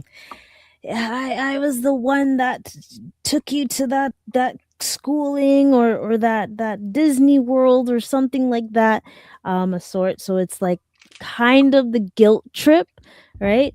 But I believe like adding that to your budget will make it more or sorry, will make it less stressful to help because at least if you have that in your budget and you put it in amount that you're comfortable with, maybe a little lower, maybe like 10-15% lower, just so you say like, "Hey, this is the amount that I can do. Take it or leave it." Yeah, Type and of you thing. will internally feel like I did what I could, right? Mhm. I gave as much as I was able to give. And I Exactly. think what, the problem is, if you this is, it doesn't make this situation right. I'll be careful there. But if you have any circumstance where something is coming to your life consistently for money, whatever it is, it's always, for example, I'll use Christmas. It drives me crazy when people don't budget for Christmas. And it's like November 25th, and like, oh my God, Christmas is coming. I'm like, were you caught off guard? Like, it's the same day every year. Like, what are you doing here?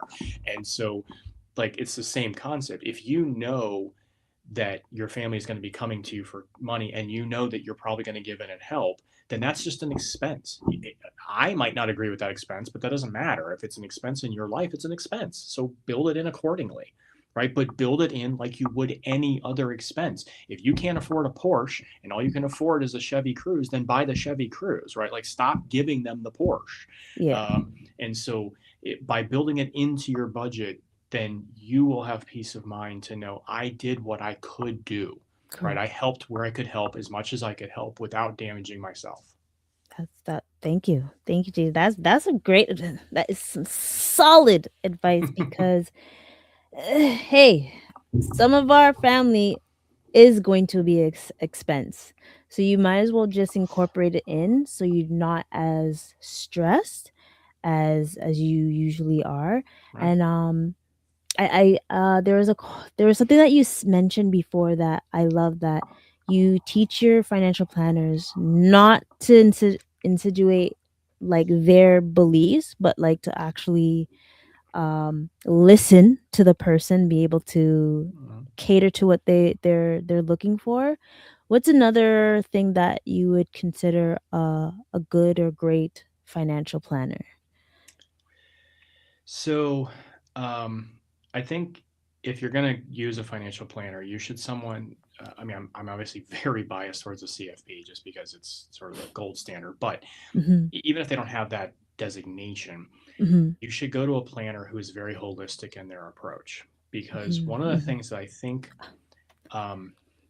newbies or uninformed or uneducated people in this field, or if you're just sort of new to the whole money thing and you're looking for help, what they will not realize is how interconnected all of these things are. So when I Mm-hmm. make one recommendation to you to do XYZ with your money for this investment, it is going to have tax consequences, estate planning consequences. It's going to have all these other things. You don't know that as a customer, and shouldn't. That's not your, you do something else for a living, right? You're an engineer or whatever. You don't do money. You're relying on the expert to know those things. But what we have in the United States is a sort of rash of people who sell life insurance, and that's kind of all they do. Mm-hmm. And they're terrible financial planners because, first of all, they think everybody needs life insurance, which is nonsense. And they don't know anything else about finance. They know how to fix your budget, and by fix it, I mean only enough to where you can then get life insurance. Right? So that they figure out a way to fit that into your budget somehow. But they don't know anything about like any of the other insurances. They have no idea what impact it'll have on the Yeah. estate plan situation. They don't have any idea what it'll do for your taxes. They don't know or care. They just want you to buy the life insurance. And so, but they'll say I'm a financial advisor, and you're Mm-hmm. like, oh, like, no, you're not. You're a life insurance salesman. And so, just for your like, I force my students, again, I teach the CFP, so it's a little different, but Yeah. I'm forcing my students, like, you have to understand the whole spectrum of what one decision is going to impact everything, Mm-hmm. right? And so that ability to do that, and I think too, just because of what I do specifically, I've been very, very passionate about trying to help my students understand you must acknowledge and Mm-hmm. recognize the other person's psychology. You Yes. must have empathy towards what they do, right? Because like I can't, no matter what Jason Moore, do, I can never be in your shoes. I'm a 50-year-old white male. Like every privilege that there is in the world, I've been given, right? Like, and so, and so when I meet with anyone, whether it's a young Hispanic family, whether it's a young Black couple, it doesn't matter what I'm meeting with. I have to be open-minded enough to say, like you talked about the Black tax or the Hispanic tax or whatever you want to call it, like that is not something that we have in our world, right? Like in the white world, we don't do that, right? We just tell our family to go die in a hole or whatever. And so like, but it doesn't, so it's not right or wrong. It's what's important. Like, that's something that's important to you. It's part of your culture. It's part of your background. It's part of the understanding who you are. So Mm-hmm. trying to get my students to understand, like, the way you view things is not the answer. It's not the only way. It just happens to be the current way you were raised. Mm-hmm. And so I think having empathy and being able to understand where other people are coming from, Yes. it will make you better at helping them. Like this finding purpose viewer that we're talking about. Mm-hmm. I could give the technically correct answer, but it's not going Mm-hmm. to help her or Yeah. him or her. I'm sorry, I don't know which one it was. Mm-hmm. It's not going to help that person because Mm-hmm. that's not their culture. It's not the experience they're having in their life. And so if I don't give them an answer that reflects back to them, Mm-hmm. it's just not helpful It's just gonna go over advice. their head. It is, or Yeah. they're just going to ignore it, right? Because Yeah. it doesn't apply to them. Yeah. Mm-hmm. Uh, you just reminded me because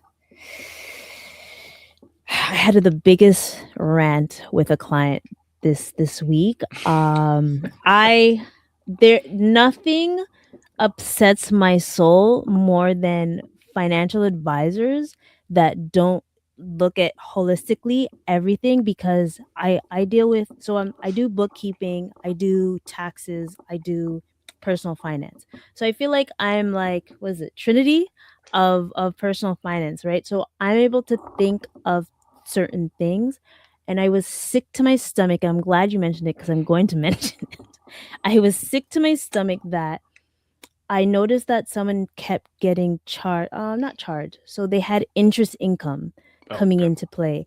And I was like, wow, I'm glad that you lowered it from last year, because it was almost 10,000 last year. I was like, all they had to do was put it in your TFSA and you wouldn't have to be Yeah, paying that sheltering. much. Yeah, Yeah, sheltering. Yeah, exactly.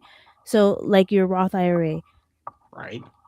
they actually showed me how much money they have in their savings account and how much space they have in their TFSA.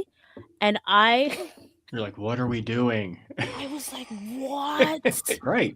Why did they do this? And then they're like, oh, they helped me open up another TFSA investment savings. I'm like, no. Put it in your TFSA that you already have. You literally have 6 figures of contribution space. They're like, oh well, what they did, they put it in a GIC for 3 months. I was like, Yeah, return interest. Yeah, I mean, again, that's what happens when you just for the viewers out there, like, to be super clear, your experts, our superpower is not our technical knowledge. You can go out, any person watching this video right now can go online to Google and figure out how life insurance works, or go look at whatever, how a 401k works if you're in the United States. Like, anybody can go look that stuff up. mm-hmm, But what you will not know is how it interacts with everything else, and how it, and based on your age and your tax bracket and your marital status and your et cetera, et cetera, et cetera, et cetera. mm-hmm. And so where the experts, where we provide the value, where we earn our money, is in helping you have the entire picture make sense, right? Not, I mean, a really good example is when I'm dealing with what I would consider higher earners, higher net worth people, they plan to retire early.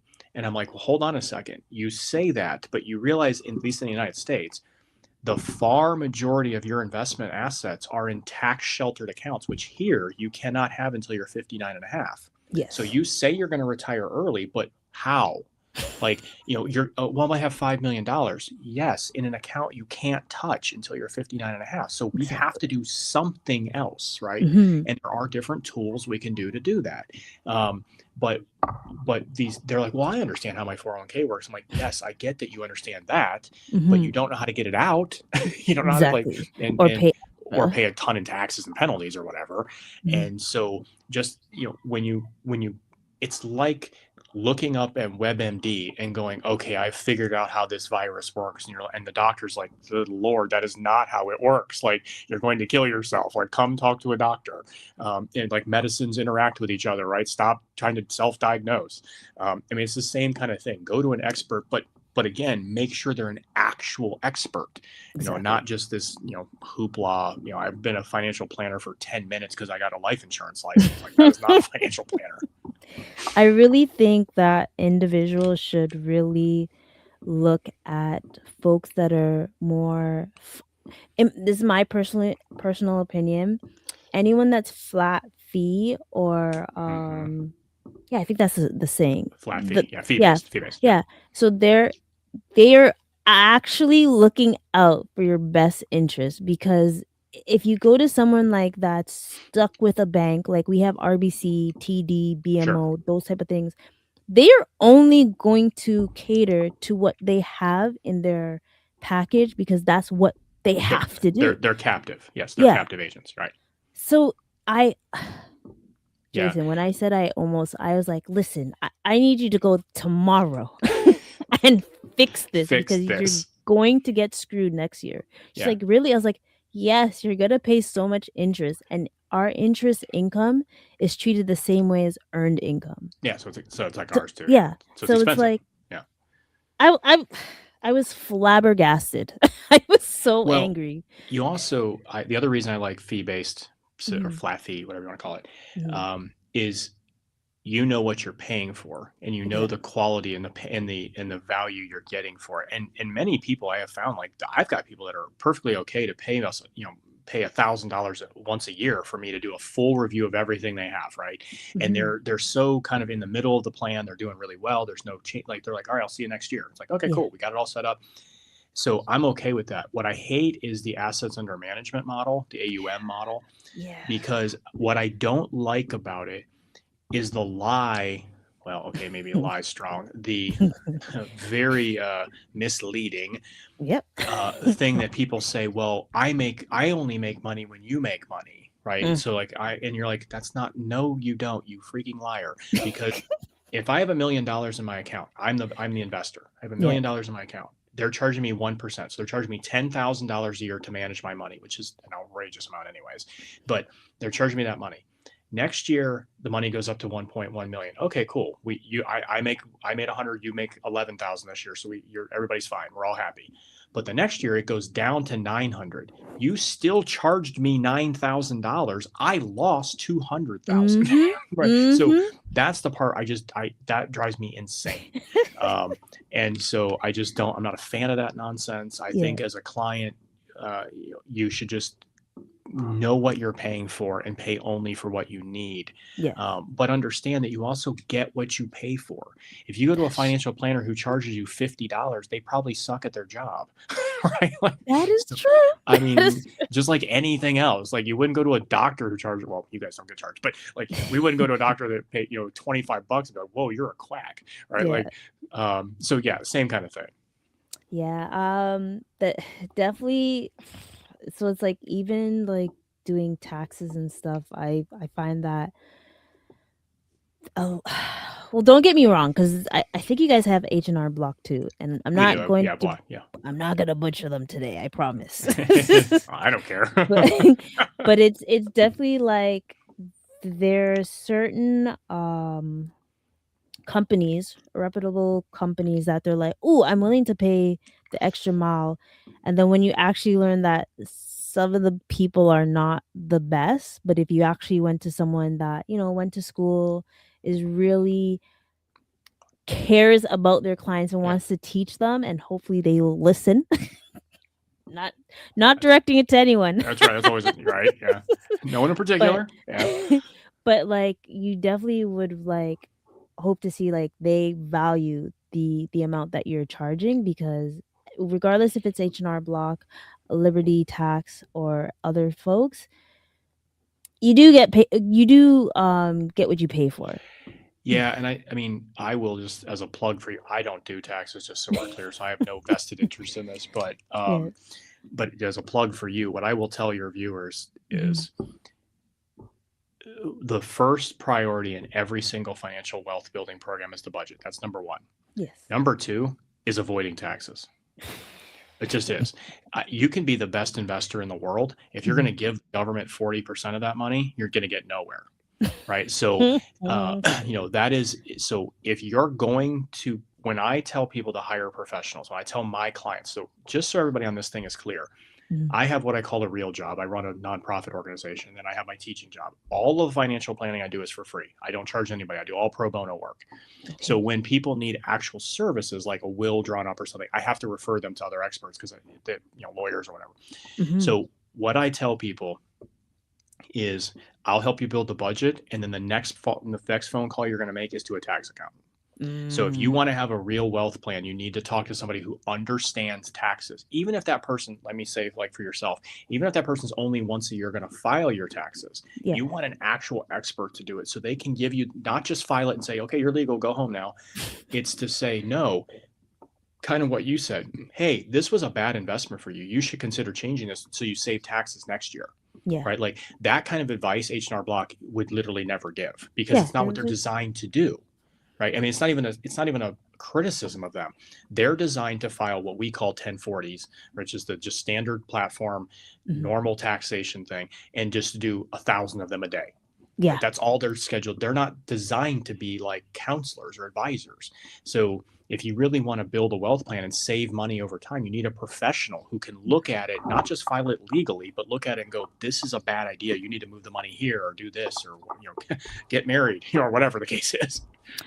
Ooh, there's one more. Okay, I'll see if I think you can answer this one. Let's see.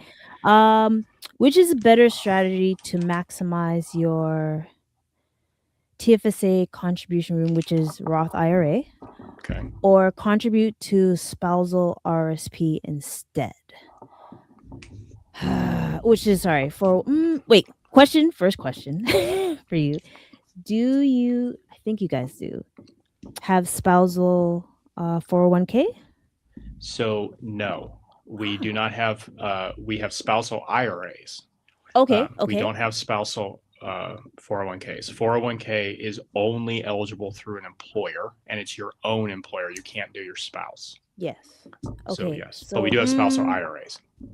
And I think IRA is a non-registered. No, a registered account. Are you talking about for us? Yes, for you. We have both. So you mean front end sheltered. So we have what we call the traditional IRAs, where you do not pay taxes now.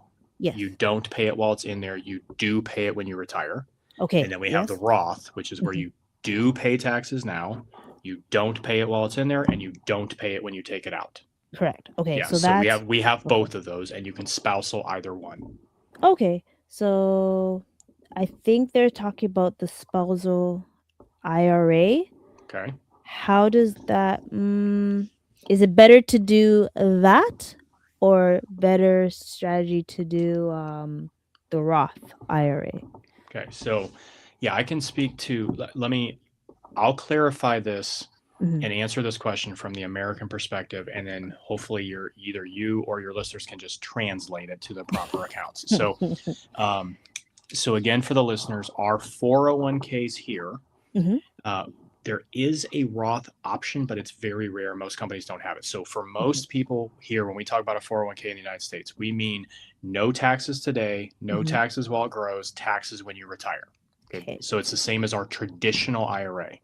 Got it. But we often have a match. So our companies will match a certain percentage that we put in. So what I tell young people, especially in the United States, from our tax, roughly speaking, you should want most of your money to go into a Roth where you do pay the taxes today, unless you're making more than about 120, 130,000. Depends on how many kids and all this other stuff, but roughly speaking.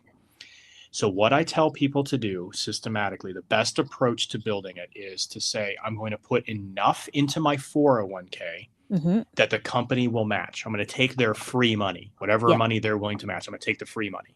Correct. Step 2, I'm going to go to my Roth IRAs, including spousal if necessary. So in the US, we can do 8,000 per person. Okay. So it'd be 16,000 for the family, if you will. Yes. So I would go to that as step 2 and max those out. If I happen to have a disposable income that's enough that I have even more to do, right, above that 16,000, then go back to the 401k, because in the US, you can do both a traditional and a Roth IRA, but it's 8,000 total. So it doesn't matter. You can split them to whatever. So once you've maxed out those Roths, the regular traditional IRA is no longer eligible to you, not open to you. So, but the 401k has a 25,000, it's 24.5, but $25,000 limit. Correct. So I understand that it's a little bit of a process here, but get the company's money first. If that's on the table, if it's on the table, get the money, company's money first. Mm-hmm. Second step would be to do the Roth IRA and max it out, you and the spouse, if that's necessary. Mm-hmm. And then if you still have some money, then go back to the company and continue to ramp that up. Okay.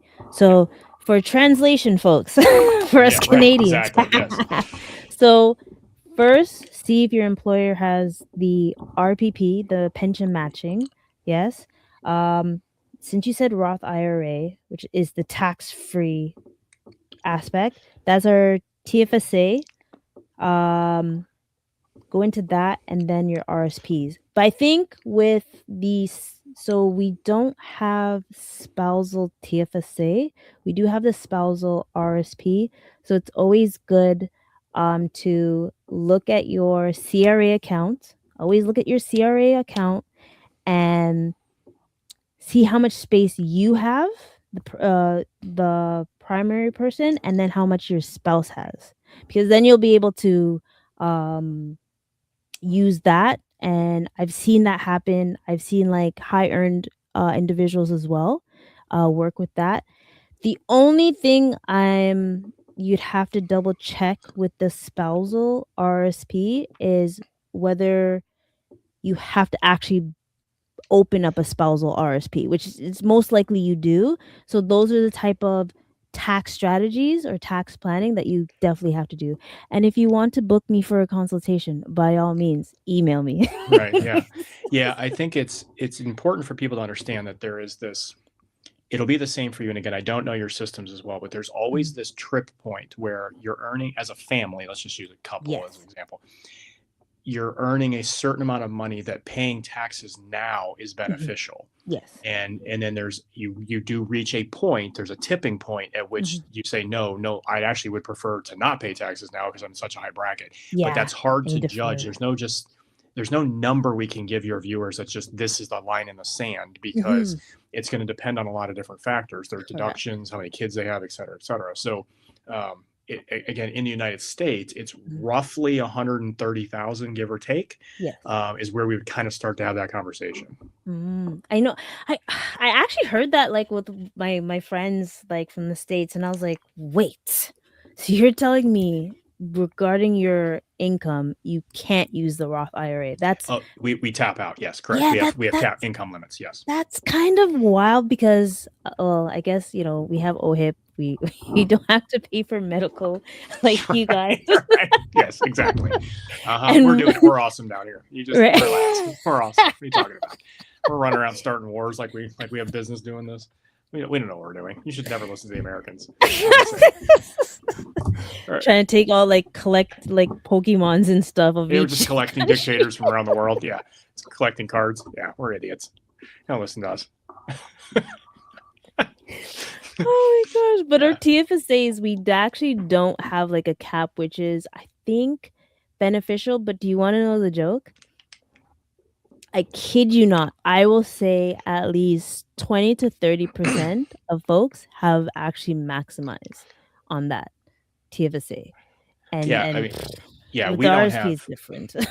Our 401k is our percentage of people contributing is abysmally low, and the percentage of people maxing out is like next to nothing. I mean, I was being nice. Or something. Yeah, I was actually being nice. Yeah, I mean that's just crazy. Yeah, I mean, it would be a lot in the U.S., but still, it's we're not very good at putting money away. That's for sure. And what do you?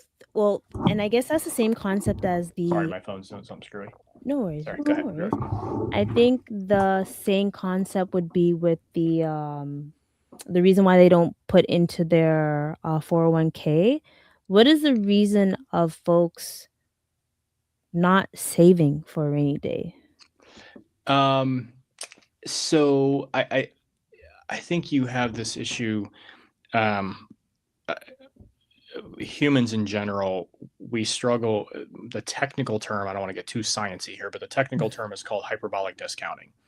And so what happens in the human brain is we are literally not built to view things in the future. We have very bad time permanency. And so if you were to say, for example, if you were to tell somebody that, right now something costs 500, but excuse me, 1,000, sorry, 1,000, but if you wait 3 months, it'll be $500. They would understand what you're sort of saying to them. But if you pushed that same exact conversation out into the future, that 3 months would be irrelevant to them because it just wouldn't be able to register in their brain. So the closer something is to today, the better we are at discounting and understanding it, the farther you push it out. And so when you ask people to save money, you are literally, it's like the retirement conversation we were having. You're asking them to put money onto a timeline they literally can't comprehend. It doesn't register with them. Yeah, you're pushing it so far into the future, their brain just can't. They're literally just taking your word for it. I mean, that's what it comes down to, right? It's just this leap of faith to say, oh, if you say I should do this, I'll do this. But because of that, they don't really want to do it. If you push the savings, because we can prove this out with experimentation. If you push the savings into today, so you say, hey, your son's birthday is in 3 weeks, I need you to save money over the next few weeks, they'll do it because they can register that 3-week time horizon, right? But if you tell them Christmas is at the end of this year, suddenly like, oh, I forgot Christmas exists, and they can't save money even though it's only 9 months away, right? So typically anything beyond 3 months, give or take, gets off of what's called our time permanency. We just, as a human, we have a really hard time with anything beyond that. We understand, like, intellectually, we understand it exists, like we get it, but we can't like really care about it, right? It's just not, it just doesn't work, right? I totally understand. And I love that. Because there's certain things I say, like, oh, like, make sure you have your emergency fund, sinking fund, all those things. And I guess, it actually boggles my mind, actually, when it comes to like, oh my gosh, Christmas is here and I couldn't. I have been doing this for so long, and every year I still have friends that I'm like, dude, you've known me for 25 years. Like, what are we doing? Like, they're like, oh my God, I haven't saved anything for Christmas. I was like, oh my Lord. So I'll call them on January 1st. I'm like, hey, I'm just going to give you a heads up. Christmas is going to be December 25th this year. You should probably consider putting some money away, right? Like, they're just horrible at it. Yeah. But we're all dumb, and we all do dumb stuff. I mean, nobody's immune to this nonsense. True. I can't remember my anniversry with my wife, and we've been married for 1,000 years. So I'm just as guilty as everybody else. So. Jason's wife, I apologize on my behalf. Believe me, she is well used to my stupidity at this point. I mean, it's funny, but like I joke about this because I do a lot of podcasts, I speak, and all this other stuff, and obviously you were kind enough to have me on today and trust that I have something intelligent to say. My 3 kids and my wife, they'd rather listen to a homeless person. I mean, they're like, I need a financial advice. Let's just go find some homeless dude in a Kroger parking lot. Oh my gosh. You know what? So. It's something about when the closest people to you hear it and they're like, and he says like, wah, wah, wah, wah, wah, wah. But if it's someone else, and it's happened to me many times, like you give solid advice and they're like, oh, I just didn't understand what you were saying. I mean, my daughter's the school, so my 2 boys are in college, but my daughter's in high school still, and so one of her teachers read my book, and I'm not really sure how she got it, but and she asked Bella, my daughter, she said, hey, would your dad be willing to come in and speak on this? And Bella was like, oh, does he have to? You should have said, hey, do you want to get a better mark? That's right.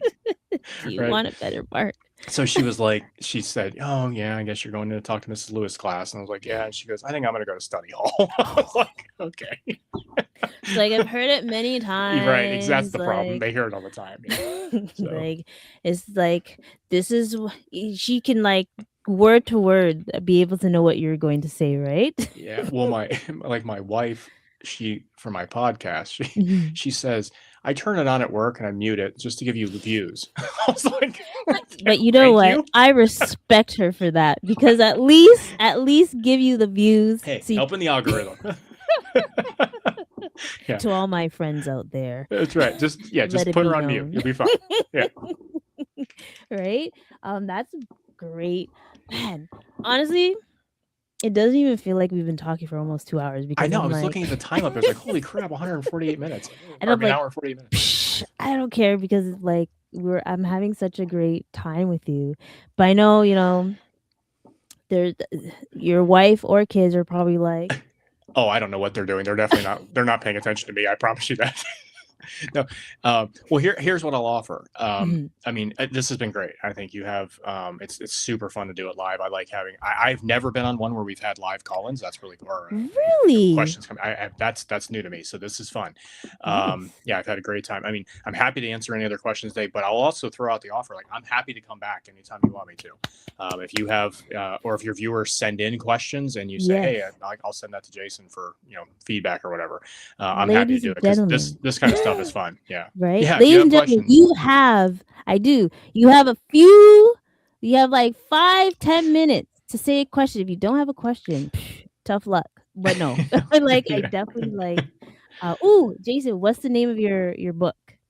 I need help. Crazy Money by Jason Moore. It's on Amazon. Are you I able? have. You know what? Oh, awesome. Can I get that Here's close? Well, where's the camera? There we go. I don't know how to use phones. I'm too old. I need Ooh, help from kids. if you can, real quick, send Yeah. me everything that they'd be able to get in contact with you, and I'll be able to put it in the show notes and everything. Cause Oh yeah. I'll email it to you yeah, or text it or whatever. Yeah. yeah, Yeah. cause It's. I think it's I mean, very beneficial. pretty much everything is uh, something at Money Mixology. So info for if you want to email me, it's info at Money Mixology. If you want Instagram, YouTube, whatever, it's all at Money Mixology. So everything should have that same handle. But yeah, I'll certainly send it to you and you can put it out there. And if to your viewers, like honestly, I do all this for free. This is a passion of mine. I just want to help people. So if you have specific questions that you weren't as comfortable putting on the show like this, which I fully understand, feel free to email it directly to me. Again, it's info at moneymixology.com. And I'll certainly do everything I can to try to help you out and send you whatever questions or answers you may need that I can give to you. Awesome. I just have a few other comments. Greetings. Hello, Dr. Vibe. Hello. And Finding Purpose. This Finding purpose is you are the real rock star today. MVP. Yeah, I love hope it. you posted there was a poll question up. So hopefully you answered it as well. They're talking about RSPs and TFSAs. So I have to say this to Finding Purpose. When you ask a question to Jason, try to make it a little bit relatable to Americans because we have different terminologies, right? Yeah, I have a So little hard time with RSPs. That's not my deal. I don't trust me. And we have a new one called FHSA, and the way it is tongue twisted, and I'm not used to it yet. I'm just like, I don't know why they Getting use all these messed up. letters. Yeah. And then Aisha, great information, thank you. And Dr. Thank Vibe, you. I think he was mentioning cost of living. I think when I was talking about why people are having difficulties, Hesitant. of saving. Yeah, I get the argument. I mean, we definitely are having that debate here in the United States because our current fearless leader is driving up the cost of everything. And I mean, I'm sure it's somehow somebody else's fault, but that's beside the point. So while that is a true statement within reason, that unfortunately underscores the fact that people haven't been doing it all along. Right. So when you say that my current cost of groceries is the reason I'm not investing or savings or whatever, well, then that means your system's not automated. Right. I mean, I'm not immune to those grocery costs. I mean, I have kids, I have to go buy groceries, but my 401k, my Roths, my whatever, they're already fully funded through automation. So I don't feel it. I have to deal with it within the amount of money I have You have left. left. Right. And that's that comment I made about building your budget in a way that you can minimize the damage of your own stupidity. So, just if while I certainly don't want to minimize people's pain or their suffering through this current economic issues, Yeah. It does speak to the fact that your plan probably was not set up at its strongest point from the very beginning. True. And like I know there's like some folks and I'm pretty sure you've experienced this. Oh, is it lifestyle creep? Oh, Oof. lifestyle creep or lifestyle inflation. Yeah, where Mhm. you make more money and you crank up what you have. Yeah. I think that's the time when maybe that's the most ideal time to actually retweak your budget is when all of a sudden like, whoa, I just got this bonus. Whoa, just got an increase in salary. Yeah. Yeah. You also, the other thing to keep in mind is that inflation, or excuse me, lifestyle inflation, Mhm. um, is not a deal breaker in some ways if your plan, again, if you set up to where you say, let's just use 20% of everything I make is going to go towards my savings, my retirement. Well, Mhm. then when you get your raise, it's just Just more, the right? It's 20% of Yep. a bigger number. And so the lifestyle inflation is less impactful if you are setting your life up on an automated percentage basis, because it's okay if you get a slightly nicer car because your investments also got slightly more put into them as well. So, what happens is, to your point, when people don't do that and they get even if you're doing like a dollar based investment program where you're only putting, say, like, I'm going to put 5,000 a year into my retirement every year, 5,000, 5,000, 5,000. Well, the Mhm. problem is then I get my raise and I never increase the 5,000. Right. But if you're doing it as a percentage, it will Mhm. happen automatically because it's a percent of just a bigger number. So you should try your very best to set up investment programs and savings programs on a percentage basis, because then it'll go up and down naturally with what's happening. And if you end up getting something happens and you lose your second job, right? So your income drops. Well, it will naturally drop as well because it's a percentage. Indeed. Yes. But you'll still be putting something away. It'll just be a smaller amount. So yeah, you should try your best within the constraints of what sort of account types you guys have access Mhm. to do percentage basis. Yeah, percentage page is ideal. It's just, I guess, and I'll speak to the folks that are like freelancers or self-employed. It's kind of tricky to have flat rates because you, and especially at these times, there's always going to be that customer that's late, all right? Yeah. So it Yeah. is better to have it like percentage wise to be able to accommodate to that. And I don't know, I feel like our so now that I'm thinking it like that, percentage wise, I think it's a little bit tricky when you automate it yourself. But like with the companies, like with their the pension matching, that's like Yeah, so clockwork, right? if you're putting money in from your like checking account into your savings account, you're right. It's going to Mhm. be a little tougher to do percentage. That's probably a valid statement, Yeah. because there's ways to do it. But yes, I agree with you there. If you're just going to say, hey, every Friday I'm going to move $100 into my savings account, it's going to be hard to do a percentage because you're not going to know what that number is. So, Yeah. yeah, I think I'm specifically speaking more to like the long term sort of investment style stuff. True, true, true, true. So Yeah. that works ideally. And I'm looking out. You still have a chance to ask, but I have questions too.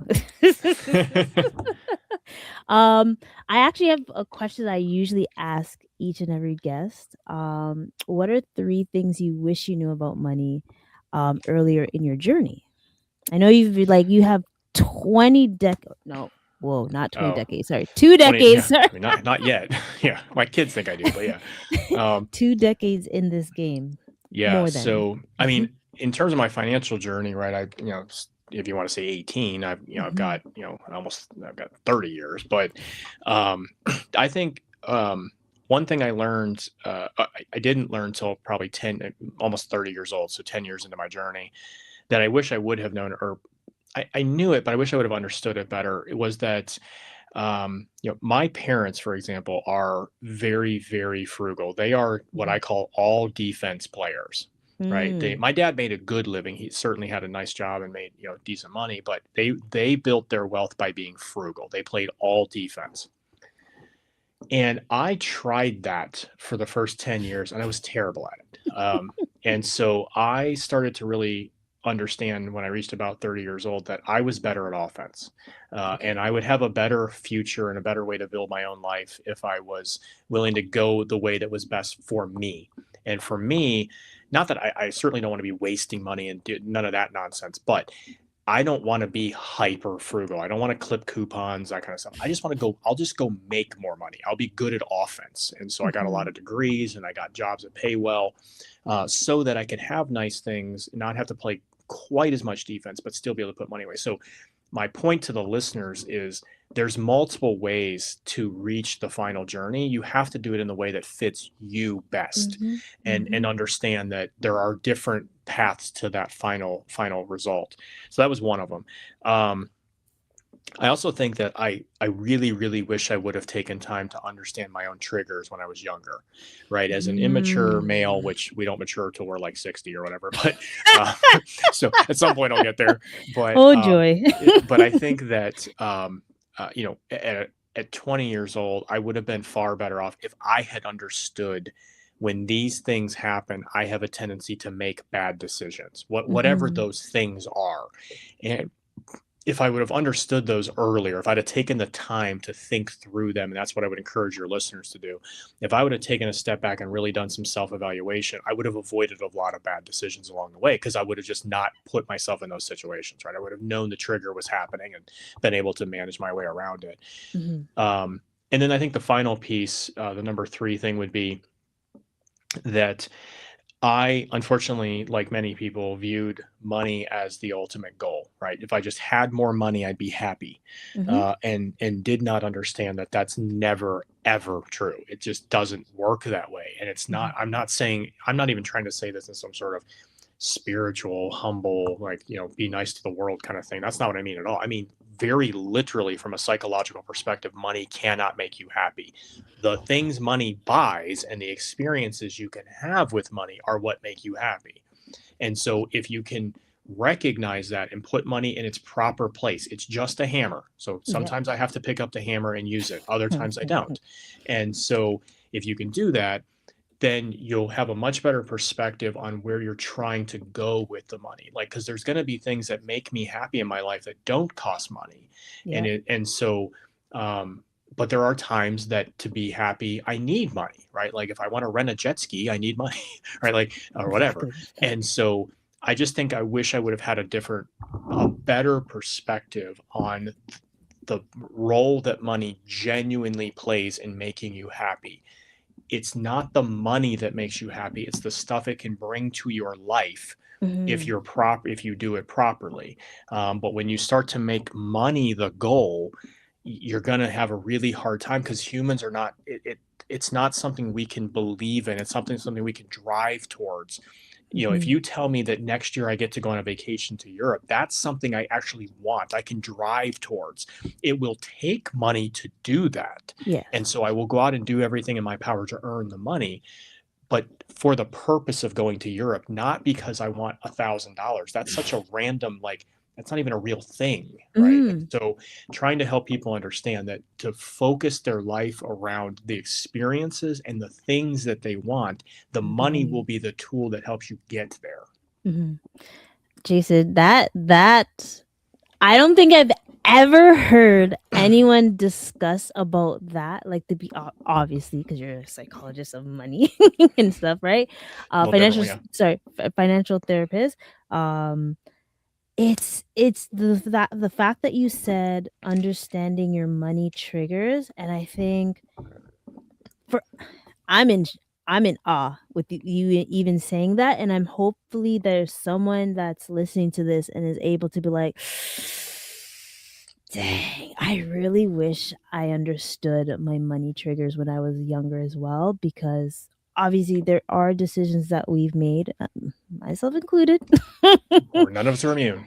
right? That have done this like, what a Well, I silly mean, I think. I want your listeners to hear one really core message, which is that all of the rules of your life that you have been taught growing up. So, we are very, very accustomed to the fact that the way we parent, the teams that we root for, the Mhm, church we go to, the mhm, friends that we have, all of that is very highly dictated and based on our culture, our mhm. upbringing, our family background.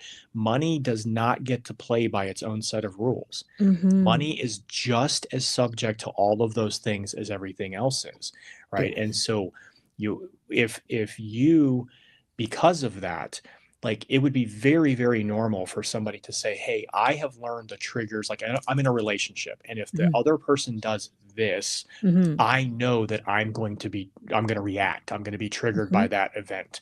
And we take steps to protect against that, right? Yes. That's very normal in our way of thinking about the world. Mhm. Money should be the same. Money does not get its own set of rules. The psychology that applies to every other part of your life Mhm. applies to money. It's Me that too. simple. Yep. Yep. You're absolutely right. And I have another individual. Hello, Frequency Event Promotions. Just wondering which lovely guest this is. You have to watch the replay since you're coming in late. Yeah. And he Welcome to the also game. said Yeah, right. he also said money can buy you happiness, but it can I think he said money can't buy you happiness, but it can buy what I want. Indeed, Right. indeed. And again, that person is absolutely correct. The happiness is Mhm. coming from the thing or the Yes. event or the experience or whatever it is, right? Mhm. It's not the money. The Yes. money is the tool, right? If you Mhm. want to live in a house, right? The hammer is not the house. The hammer is what builds the house. Mhm. And so we have to put money in its proper place. It is the tool. That's Yes. it. And when you hear people say, well, money made that guy a jerk. No, it didn't. He was a jerk who now has money, right? Like, money doesn't change people. It accentuates who they already are. Money is just a tool. That's it. Yeah. Nothing more, nothing less. Don't worry. I'll kind of be a jerk when I make that 5 million. I'm willing to be changed. It's just and hopefully no one hears this really. It's just kind of wild when someone thinks you're the bank or the ATM, but you're like, I'm not even at the position that I want to be. But hey, when I get to that position, cool. But I don't know. Maybe when I get to that number, I'll be that jerk. Yeah, I mean, that's the other danger with using money as the target Mhm. because there it will always move, right? As you Yes. get Oh more, yeah. you will think you need more if you have not anchored the money to the actual things or experiences you want, Mhm. right? That's the story of my father for retirement. There was this Yeah. number that kept getting bigger, but he lost sight of what is retirement actually going to be for you? What are you True. going to do? What are you going to own? What kind of experiences do you want to have? Had he done a better job of recognizing and naming those things, he would have realized I don't need this dollar figure in the sky. I Mhm. can do these things with what I have now. So Yeah. because the reality is if you think 5 million will make you happy, when you get to 4.5 million, you're like, well, 6 million would make me happy, No. or 7 million or whatever, right? That's just Ooh. never going to be because that's not something we can anchor into. It doesn't mean Mhm. anything to us. We have Yeah. to translate the money to real experiences, real things, so that we know it's something that will actually make us happy. And I'm thinking back to what you said about your dad as his pattern was being frugal. And imagine being frugal and you're just now like, man, I didn't even have to be as frugal as I was when I was Yeah. in retirement. And they also struggled, both my parents, not struggled, it's probably not the Mm, right word because they're doing very well, but mhm. in the sense struggling with they're retired now and they have all the money in the world, but they don't know Mhm. how to spend it because they've been Mm. frugal for 50 years. And so Yeah, they've conditioned themselves golly. and the frugal was good for them. It was their way of doing things, but we all have these challenges when we make these transitions in life that we have to sort of rethink it a little bit. I mean, I will have sort of the opposite problem. Even if I retire with a bunch of money, I will no longer have my fairly large salary coming in, right? So this I can't I have to be consciously aware that I can't play as much offense as I Mhm. have my whole life. So I'm going to have to Yes. make some adjustments there. Yeah, So those transitions can also be a little bit touchy from a psychological perspective. true. And I also frequency event promotion says, I like your guest way of thinking. Thank you. And we have Minnie on cam saying, hey, hey. I don't see if frequency event promotions, if you're here earlier, you would have known. Does your guest have a book? Yes. So Jason does have a book. He has Crazy Monies. And also, what's the other one? The first one? First one's authentic, but that's Mhm. not about money. That's about career stuff. Okay. Yeah, So if anyone wants to know about careers as well, he yeah. has. I mean, I'm going if to you do a show search on everything. Amazon, you'll see both. So it's not rocket science. Yeah. And Minnie on cam said I can spend it for them, based on your parents' retired money. Yeah, it's you forget my parents' money. Yeah, I always joke with them because, like, yeah, I mean, I'm like, you guys don't need to learn how to spend this. You can just give it to your son; it'll be fine. Exactly. Yeah, I am a financial planner. I'll help you with this. I'll help you figure out how to give it to me in the most tax efficient way possible. Yeah, yeah. To the person who said they like my way of thinking, I appreciate that. That makes one of you. So, It doesn't could you include his family. correct? I was gonna say, could you please call my wife? Yeah. Yes, that is. Yeah, I don't get to hear that very well at home, so I might stay on this thing forever. See, we like to give you positive. This is good for my mental health. Yeah. So, Oh my gosh. And also, wait, hold on. There's a question. Okay. Let's see. A family just donated 50 million to change. Oh, yeah, to change a hospital name. So spending is happening out there. wow. That one is interesting because I I mean, heard your. I want to know what the 50 million went for. I guess I don't know. I mean, I guess if you got it, I mean, do what you want with it, I suppose. But Yeah. yeah, it's hard because again, we're all applying. So for the listeners, in psychology, there's a term called utility. Utility is the value you place on things, not the dollar figure, the value you internally place on it. We're all right now, every single person heard that $50 million and we all said what we would do with $50 million, right? We placed our own utility on it. That's kind of unfair because we don't know what their utility was for it, but it seems crazy to me. But again, like if I had $1 billion, right, then maybe 50 million to have my name on a hospital doesn't seem as crazy. I don't know. Yeah. Who knows? Golly. I just feel like that's because I've heard your good old president. Oh yeah, he's fantastic. Trying to change a name. I think the Kennedy Center, the airport. Yeah. Oh, the airport, Ronald Reagan Center. Yeah, in DC. Yeah. Wow. I think it's like a ego boost type of sense. Right? You think? I can give you the answer to that one. Yeah. I listen. So just for your listeners out there, I just apologize on the fact that on behalf of all the Stars and Stripes, our bad. So just it's that simple. Oil. Yeah. My oil stocks are kind of up to par. God, yeah. If you happen to get on oil early, yeah. God, or what is happening? Gold, I think. We're idiots. And then frequency event promotion says frugal versus living a life planned. Okay. Yeah, I mean, again, I want to be clear. I'm not using frugal in a negative connotation. I think the word itself gets a little bit like people are like, oh, he's frugal. Like I don't mean that at all. You can be overly frugal. I think you can take it too far where you're just like kind of miserly and penny pinching. But that was not my parents. I mean, my parents were like, if I needed something for sports, they always paid for it. Like there's nothing like that. They were not penny pinchers. Yeah. They were just.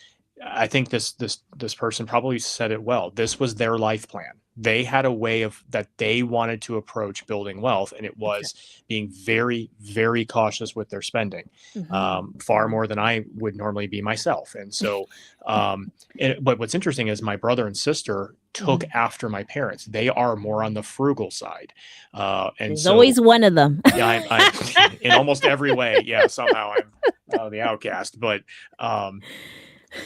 so I think it can come off as negative. I do not mean that at all. You're right. It was their plan for life, and it was I needed, for my own sake, my own psychology, my own way of doing things, I needed to have a different life plan because it wasn't working to try to walk their path.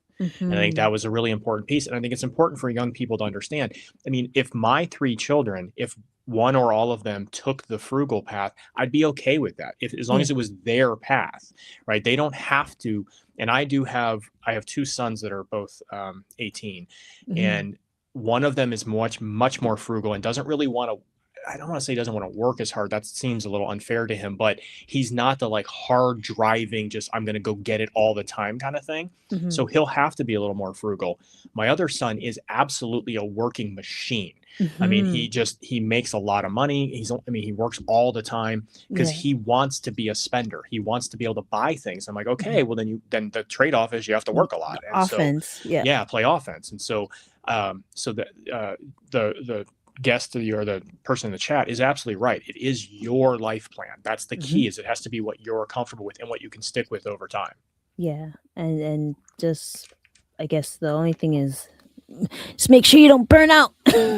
Right. Yeah. I mean, that's another piece of it, right? I mean, both any path you choose, you have to be cautious. If you're going to be the all offense, hard driving, hard worker, you can burn out. Yeah. If you're going to be the frugal, saver, conservative, really fiscally tight kind of person, then you may miss out on things. You may not get to buy the things you would have made yourself happy with. You may miss out on the vacation, or you may tell your friends, I can't go on that trip with you because I'm trying, you just, both sides have cautions they have to be careful of. You can take anything too far. That's right? true. I mean, we have in the United States, we have Republicans, and then you have MAGA. Like, you can go too far. And then you have Democrats, and then you have like the crazy liberals, right? Like, so anything can go too far. I mean, that's in any situation. Absolutely. Hold on, I got a question for you in the live chat. Ooh, frequency event promotions. You're trying to step up. You're trying to get finding purpose. Coming in hot. Where are you? You had to come back and ask questions.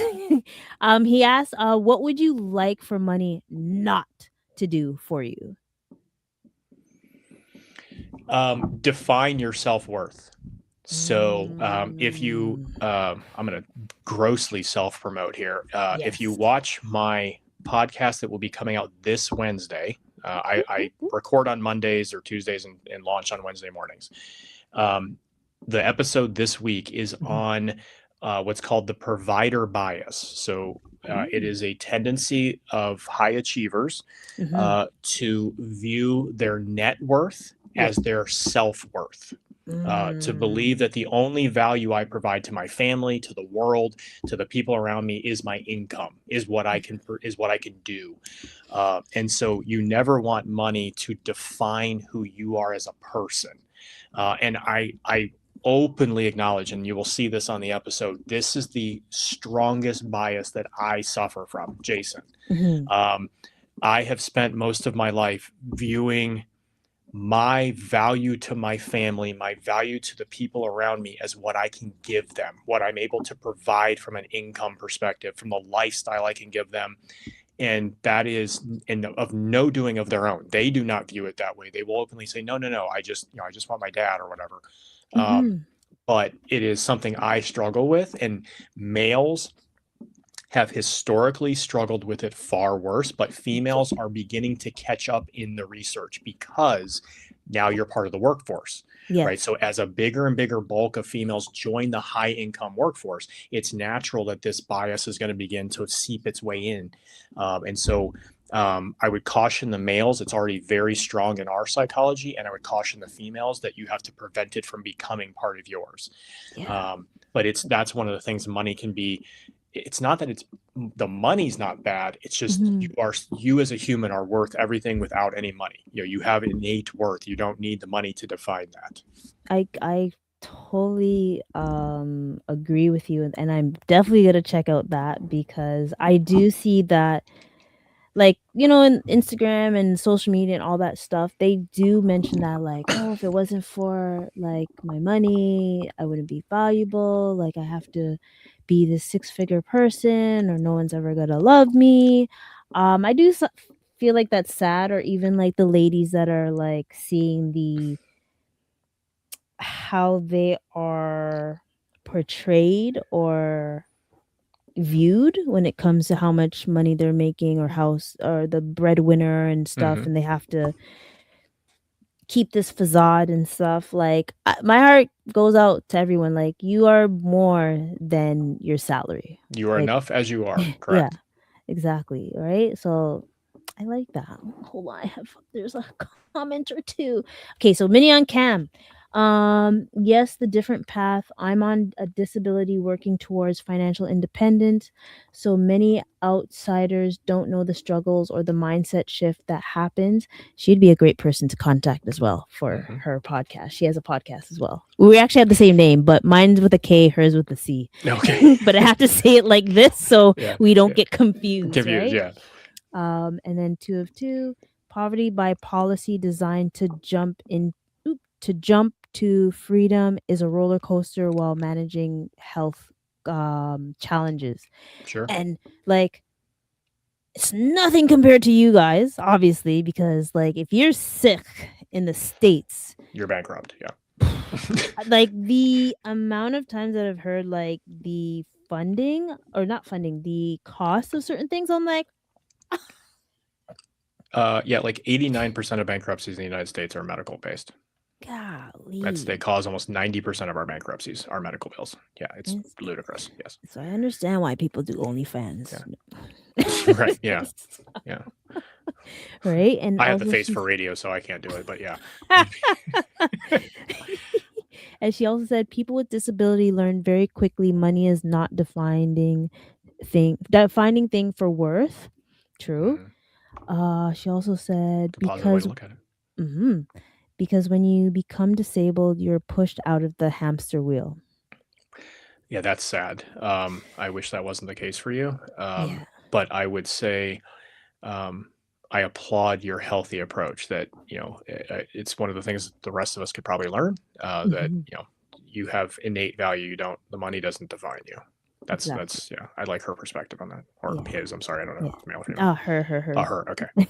And then frequency event promotions. Oh my, this person, I love him. He's like, well, I came in late, so I got to do something.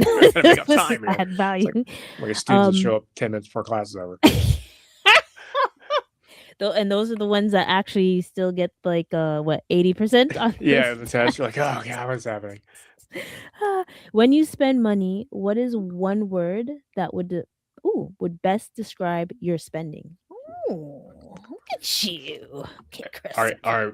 For clarification, are you asking like when I do, Jason? When Jason spends money? Yes, when Jason spends money. I would hope to be able to say it's thoughtful. That's probably the best way to approach it.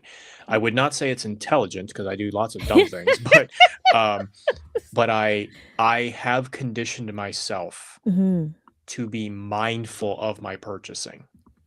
So that would be the word I would use, probably be mindful or thoughtful, however you want to say that. Yeah. But I would also encourage that to be something that people aim for. Again, it does not mean you don't buy things you want. It does not mean that you don't spend money, none of that stuff, but you should be mindful of it. Be aware of what you're doing, and just give it some thought. And that's where, again, when did we start talking? 4 hours ago or whatever? That cooling off period, I think, is really important. It will help you be mindful. It will help you think better and more carefully and more soberly about your decisions if you take a step back and cool down a little bit and be thoughtful about the approach. These are some solid questions and solid advice. Golly, hold on. One more. Disability. I gotta read it here. Disability has its own hamster wheel, but it's set up by policy and design for poverty. Example, the American system seems to think 2,000 of assets is acceptable. Oh, yeah. So this person's referring to our Medicare, Medicaid system. We have a completely ludicrous system if nobody's understood this yet.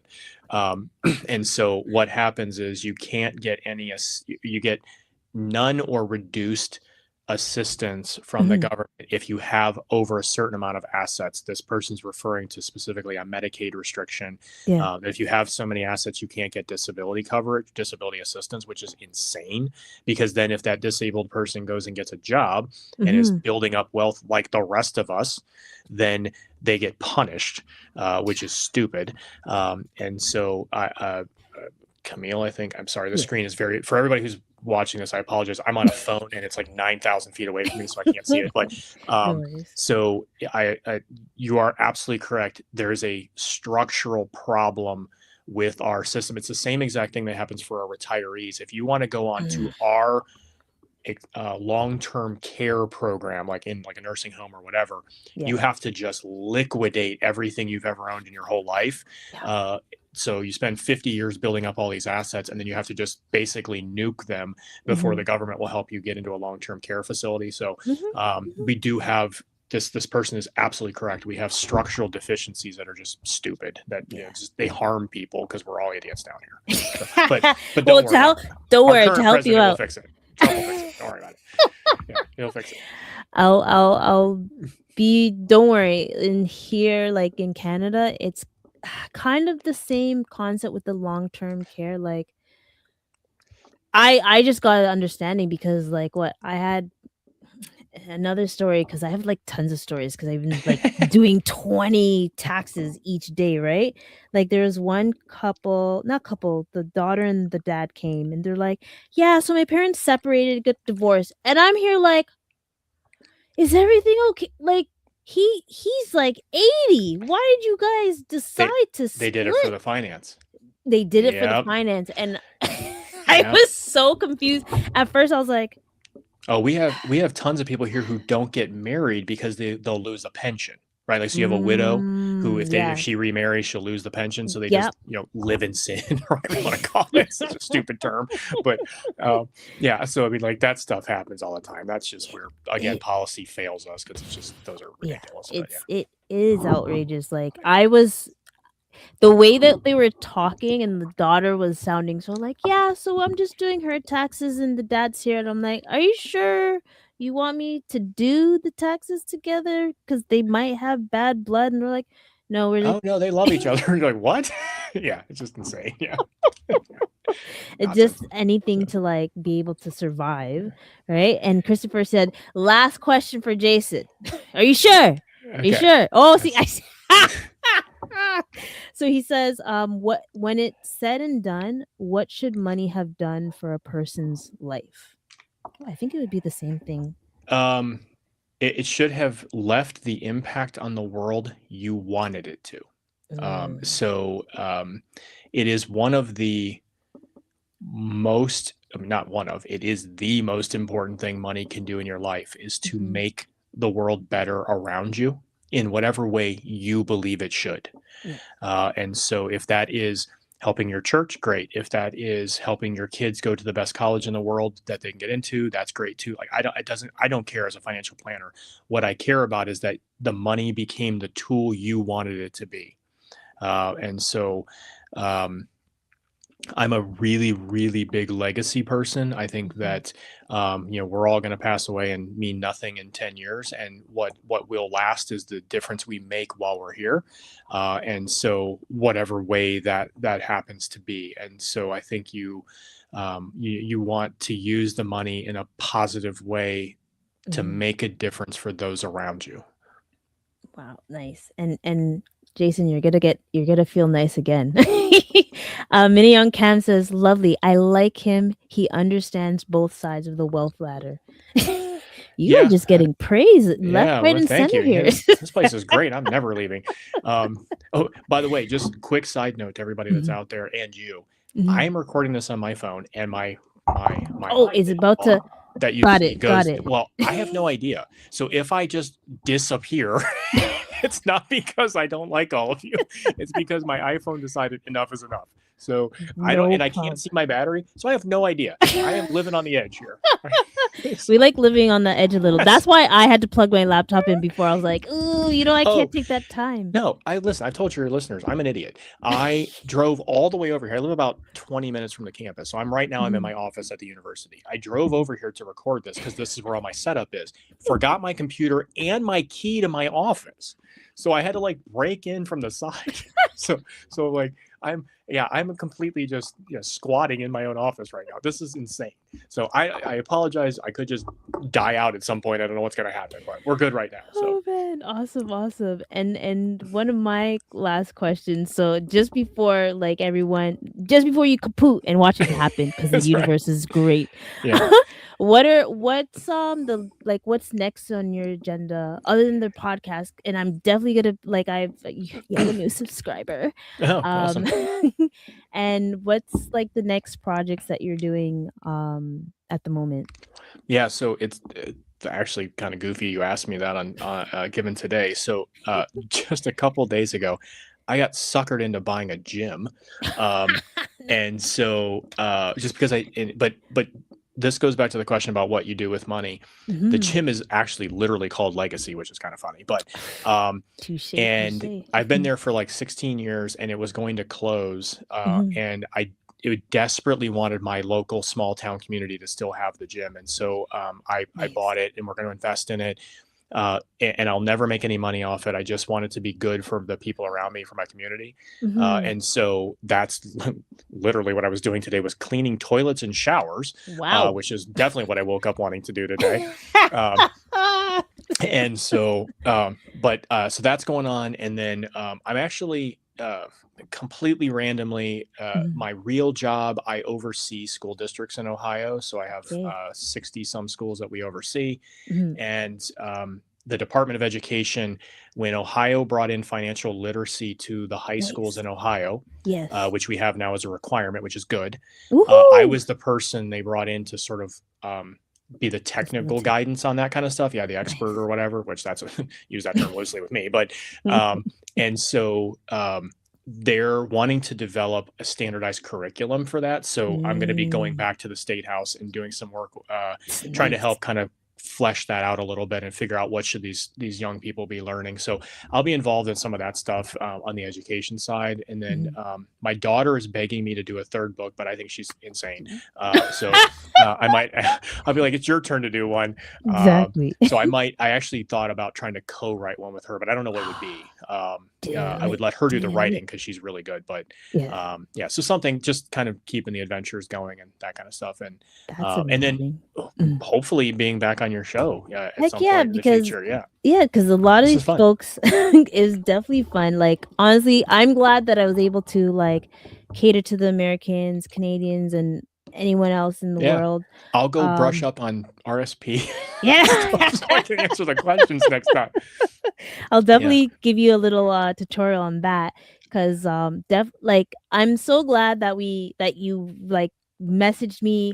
You literally guys, literally the money mixology was the key thing that helped with like getting you here because it was just a great choice of words. I the like name. Yeah, yeah, yeah, when people like play with words and stuff, and just like you being a CFP and psychology of money, that is like the key thing that I like to express to folks to have them to have a better understanding. And now I have to see if I can, look at that in the schooling here because I think it's really important to know yeah, the behavior of money and the yeah. psychology of money. Um, Yeah, guys, you're if the listeners. Building wealth is about behavior. It's that hmm simple. I cannot stress that enough. If you want to become wealthy, you must master your behavior and your habits, not the knowledge. Experts can give you the knowledge. We cannot give you behaviors and habits. You yeah, must master that part.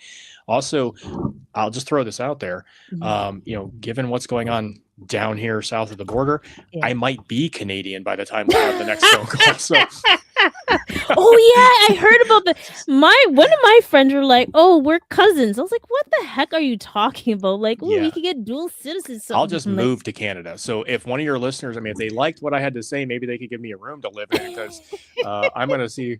We're gonna see if I can get. Yeah. Ugh, yeah. we definitely have a lot of room because there's many condos and stuff being built up. So, welcome, neighbor. Right. Exactly. Move across the pond, the lake. I Right? guess in my case, move across Lake Erie. The lake, the Goodness. Yeah. mitt, I think. Mission. Yeah. Yeah. That's For me, it. it'd be Lake Erie, but yeah, yeah, Yeah. whatever. I'll just paddle over if we have to at this point. Put my family on our canoe. And we'll... And look what Minnie just said. I do get a referral fee for bringing in new tenants. That's right. There you go. Yeah. So come on down. That's right. Yeah. I'll definitely have to learn about RSP at that point if I'm switching pension system. Yeah. Right? And then Christopher said, bonus, what's your favorite color? I'm gonna assume blue, but I could be wrong. This is this is a huge bone of contention for my wife and I. So it has been I typically wear all black like all the time, not like gothic style, like I just like Mhm. black. But in the last like 6 months or something, I think I've realized that I actually look better in navy. And so either that or I'm just colorblind. I don't know. It The answer works. to the question is used to be black, probably navy now. So yeah, but yeah, blue. Yeah, I do like blue. Yeah, very random question. Yeah, I also like pizza. Does that matter? Do you care what food I like? Pizza, So. yum yum yum. And guys, if you want to reach Jason, please I have his email. I have his podcast. I'm also going to share your book in the Amazon as soon in the show notes and Oh, thank everything. you. Yeah. And Jason, honestly, it's been if you This has only been a knew blast. how the day, well, you know what? I feel like your day and my day were similar. Yeah, I was cleaning toilets. Like, calm down. And I was dying. And I was like, oh my gosh, if all I need is to survive 2 seconds so I can actually do this podcast. And it's been 2.5 hours. 2.5 Well, hours of amazingness. Not since the one guy got here. He got here like 15 minutes ago. But for everybody else, it's been 2.5 hours. So I know, but big up yourself. Yeah. But like, is there anything else you'd want to tell the folks before we run? You try to get your phone charged and stuff. No, I think no, I don't think so. I think I just again, please, for everyone out there, if you have questions or specific questions to your circumstance that are not Canadian specific, feel free to reach out to me. I'd be happy to help you. I respond as quick as I can. That email gets routed directly into my personal email eventually, so I can get it right away. I'll do everything I can. And if you bring me back on the show, I will have my computer so I can actually see everybody and read the questions that are on here. Yes. And I will try not to break into my own office next time, but as long as you can lock it after. That's right. I don't care. They'll figure that out. That's somebody else's problem. But yeah.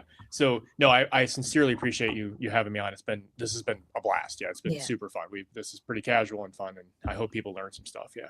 Right. And like from what I see in the comments, everyone's loving it, and I'm great with a part 2, and we can talk about anything. And obviously we can talk about everything for like hours and hours. And I will go study the RSP and stuff, and then that way I can come back and give an honest answer of what I'm talking about. But, nice. No, I mean maybe that's where we finish. If people, if this topic was interesting to you, if sort of the psychology of the finances was cool and different for you, send your questions to Camille. And things you want us to cover, and then as soon as we have another whatever it may be 8 or 10 questions or something, then I'll come back on and we'll ignore those 10 and talk about whatever for 4 hours again.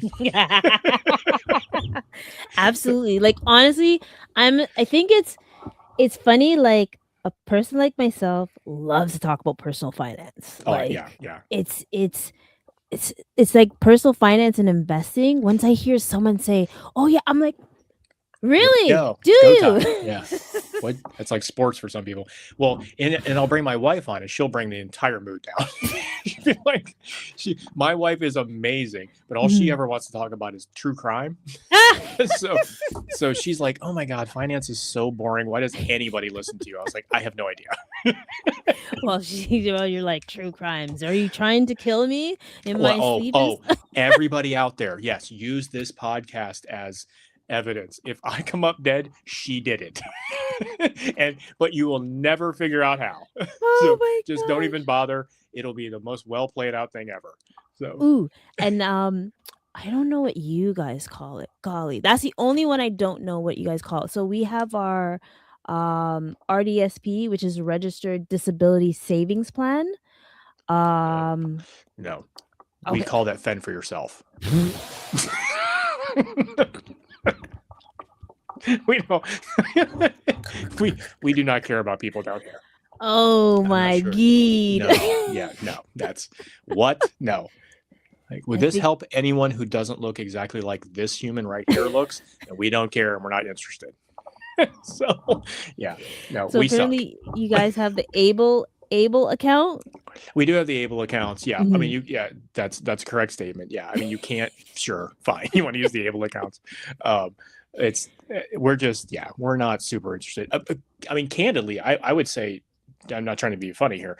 I don't even know that we don't have a coherent, cohesive way to save money here. We have lots of good things like 401ks or IRAs, but it's like sort of just this big puzzle, and you have to like kind of understand it all. It's not very cohesive at all unless you happen to have a government pension. But and the Able accounts would kind of fall into that. Like most people don't even know they exist, even if they have disability. It's just kind of this weird, like college savings is a totally different thing. And so we just don't do a great job of that. Yeah. Man. Like, So. I love how you phrased it. Jason, oh my god. Yeah, no, I love my country, but we are a bunch of numbnuts down here. So yeah, I always like I travel all over the world. I love to travel. It's my favorite thing to do. And yeah, I go and like I'll be in Europe and they're like, "What is going on in your country?" I'm like, I have absolutely no idea. Like, why does anyone look to us for advice? your guess is as good as mine. Yeah, we're a disaster. Oh my gosh. See, guys, we could go for hours. Yeah. And I just know I wanna kind of eat, and I know you want to eat too, probably pizza at least. Yeah, pizza, definitely pizza. Yeah, I'll get it on my way home. Yeah. But Jason, honestly, it's been a pleasure.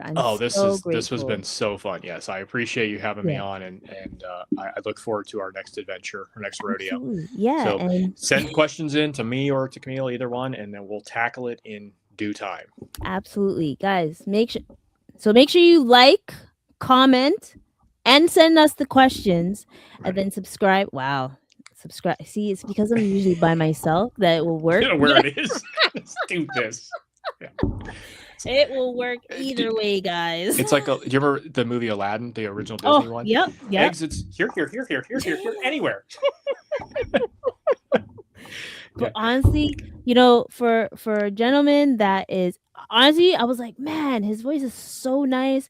And then I saw you and it was like, look, he's tatted up. He's a normal human being. Awesome. We're gonna have a great night. He's just as dumb as the rest of us. Yeah. So I should have. I should have asked when they said, "What's the best use of money?" I should have been like, obviously tattoos. But yeah, I failed. Sorry, I missed the opportunity. Next time. Right? So, but yes, thank you so much, problem. Jason. And folks, please watch the replay. Ask the questions.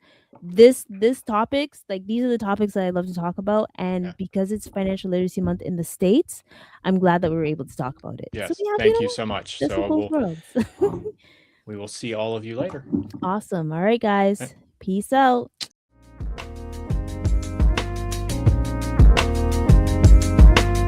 I just wanna be free with my people to prosper and hold it down.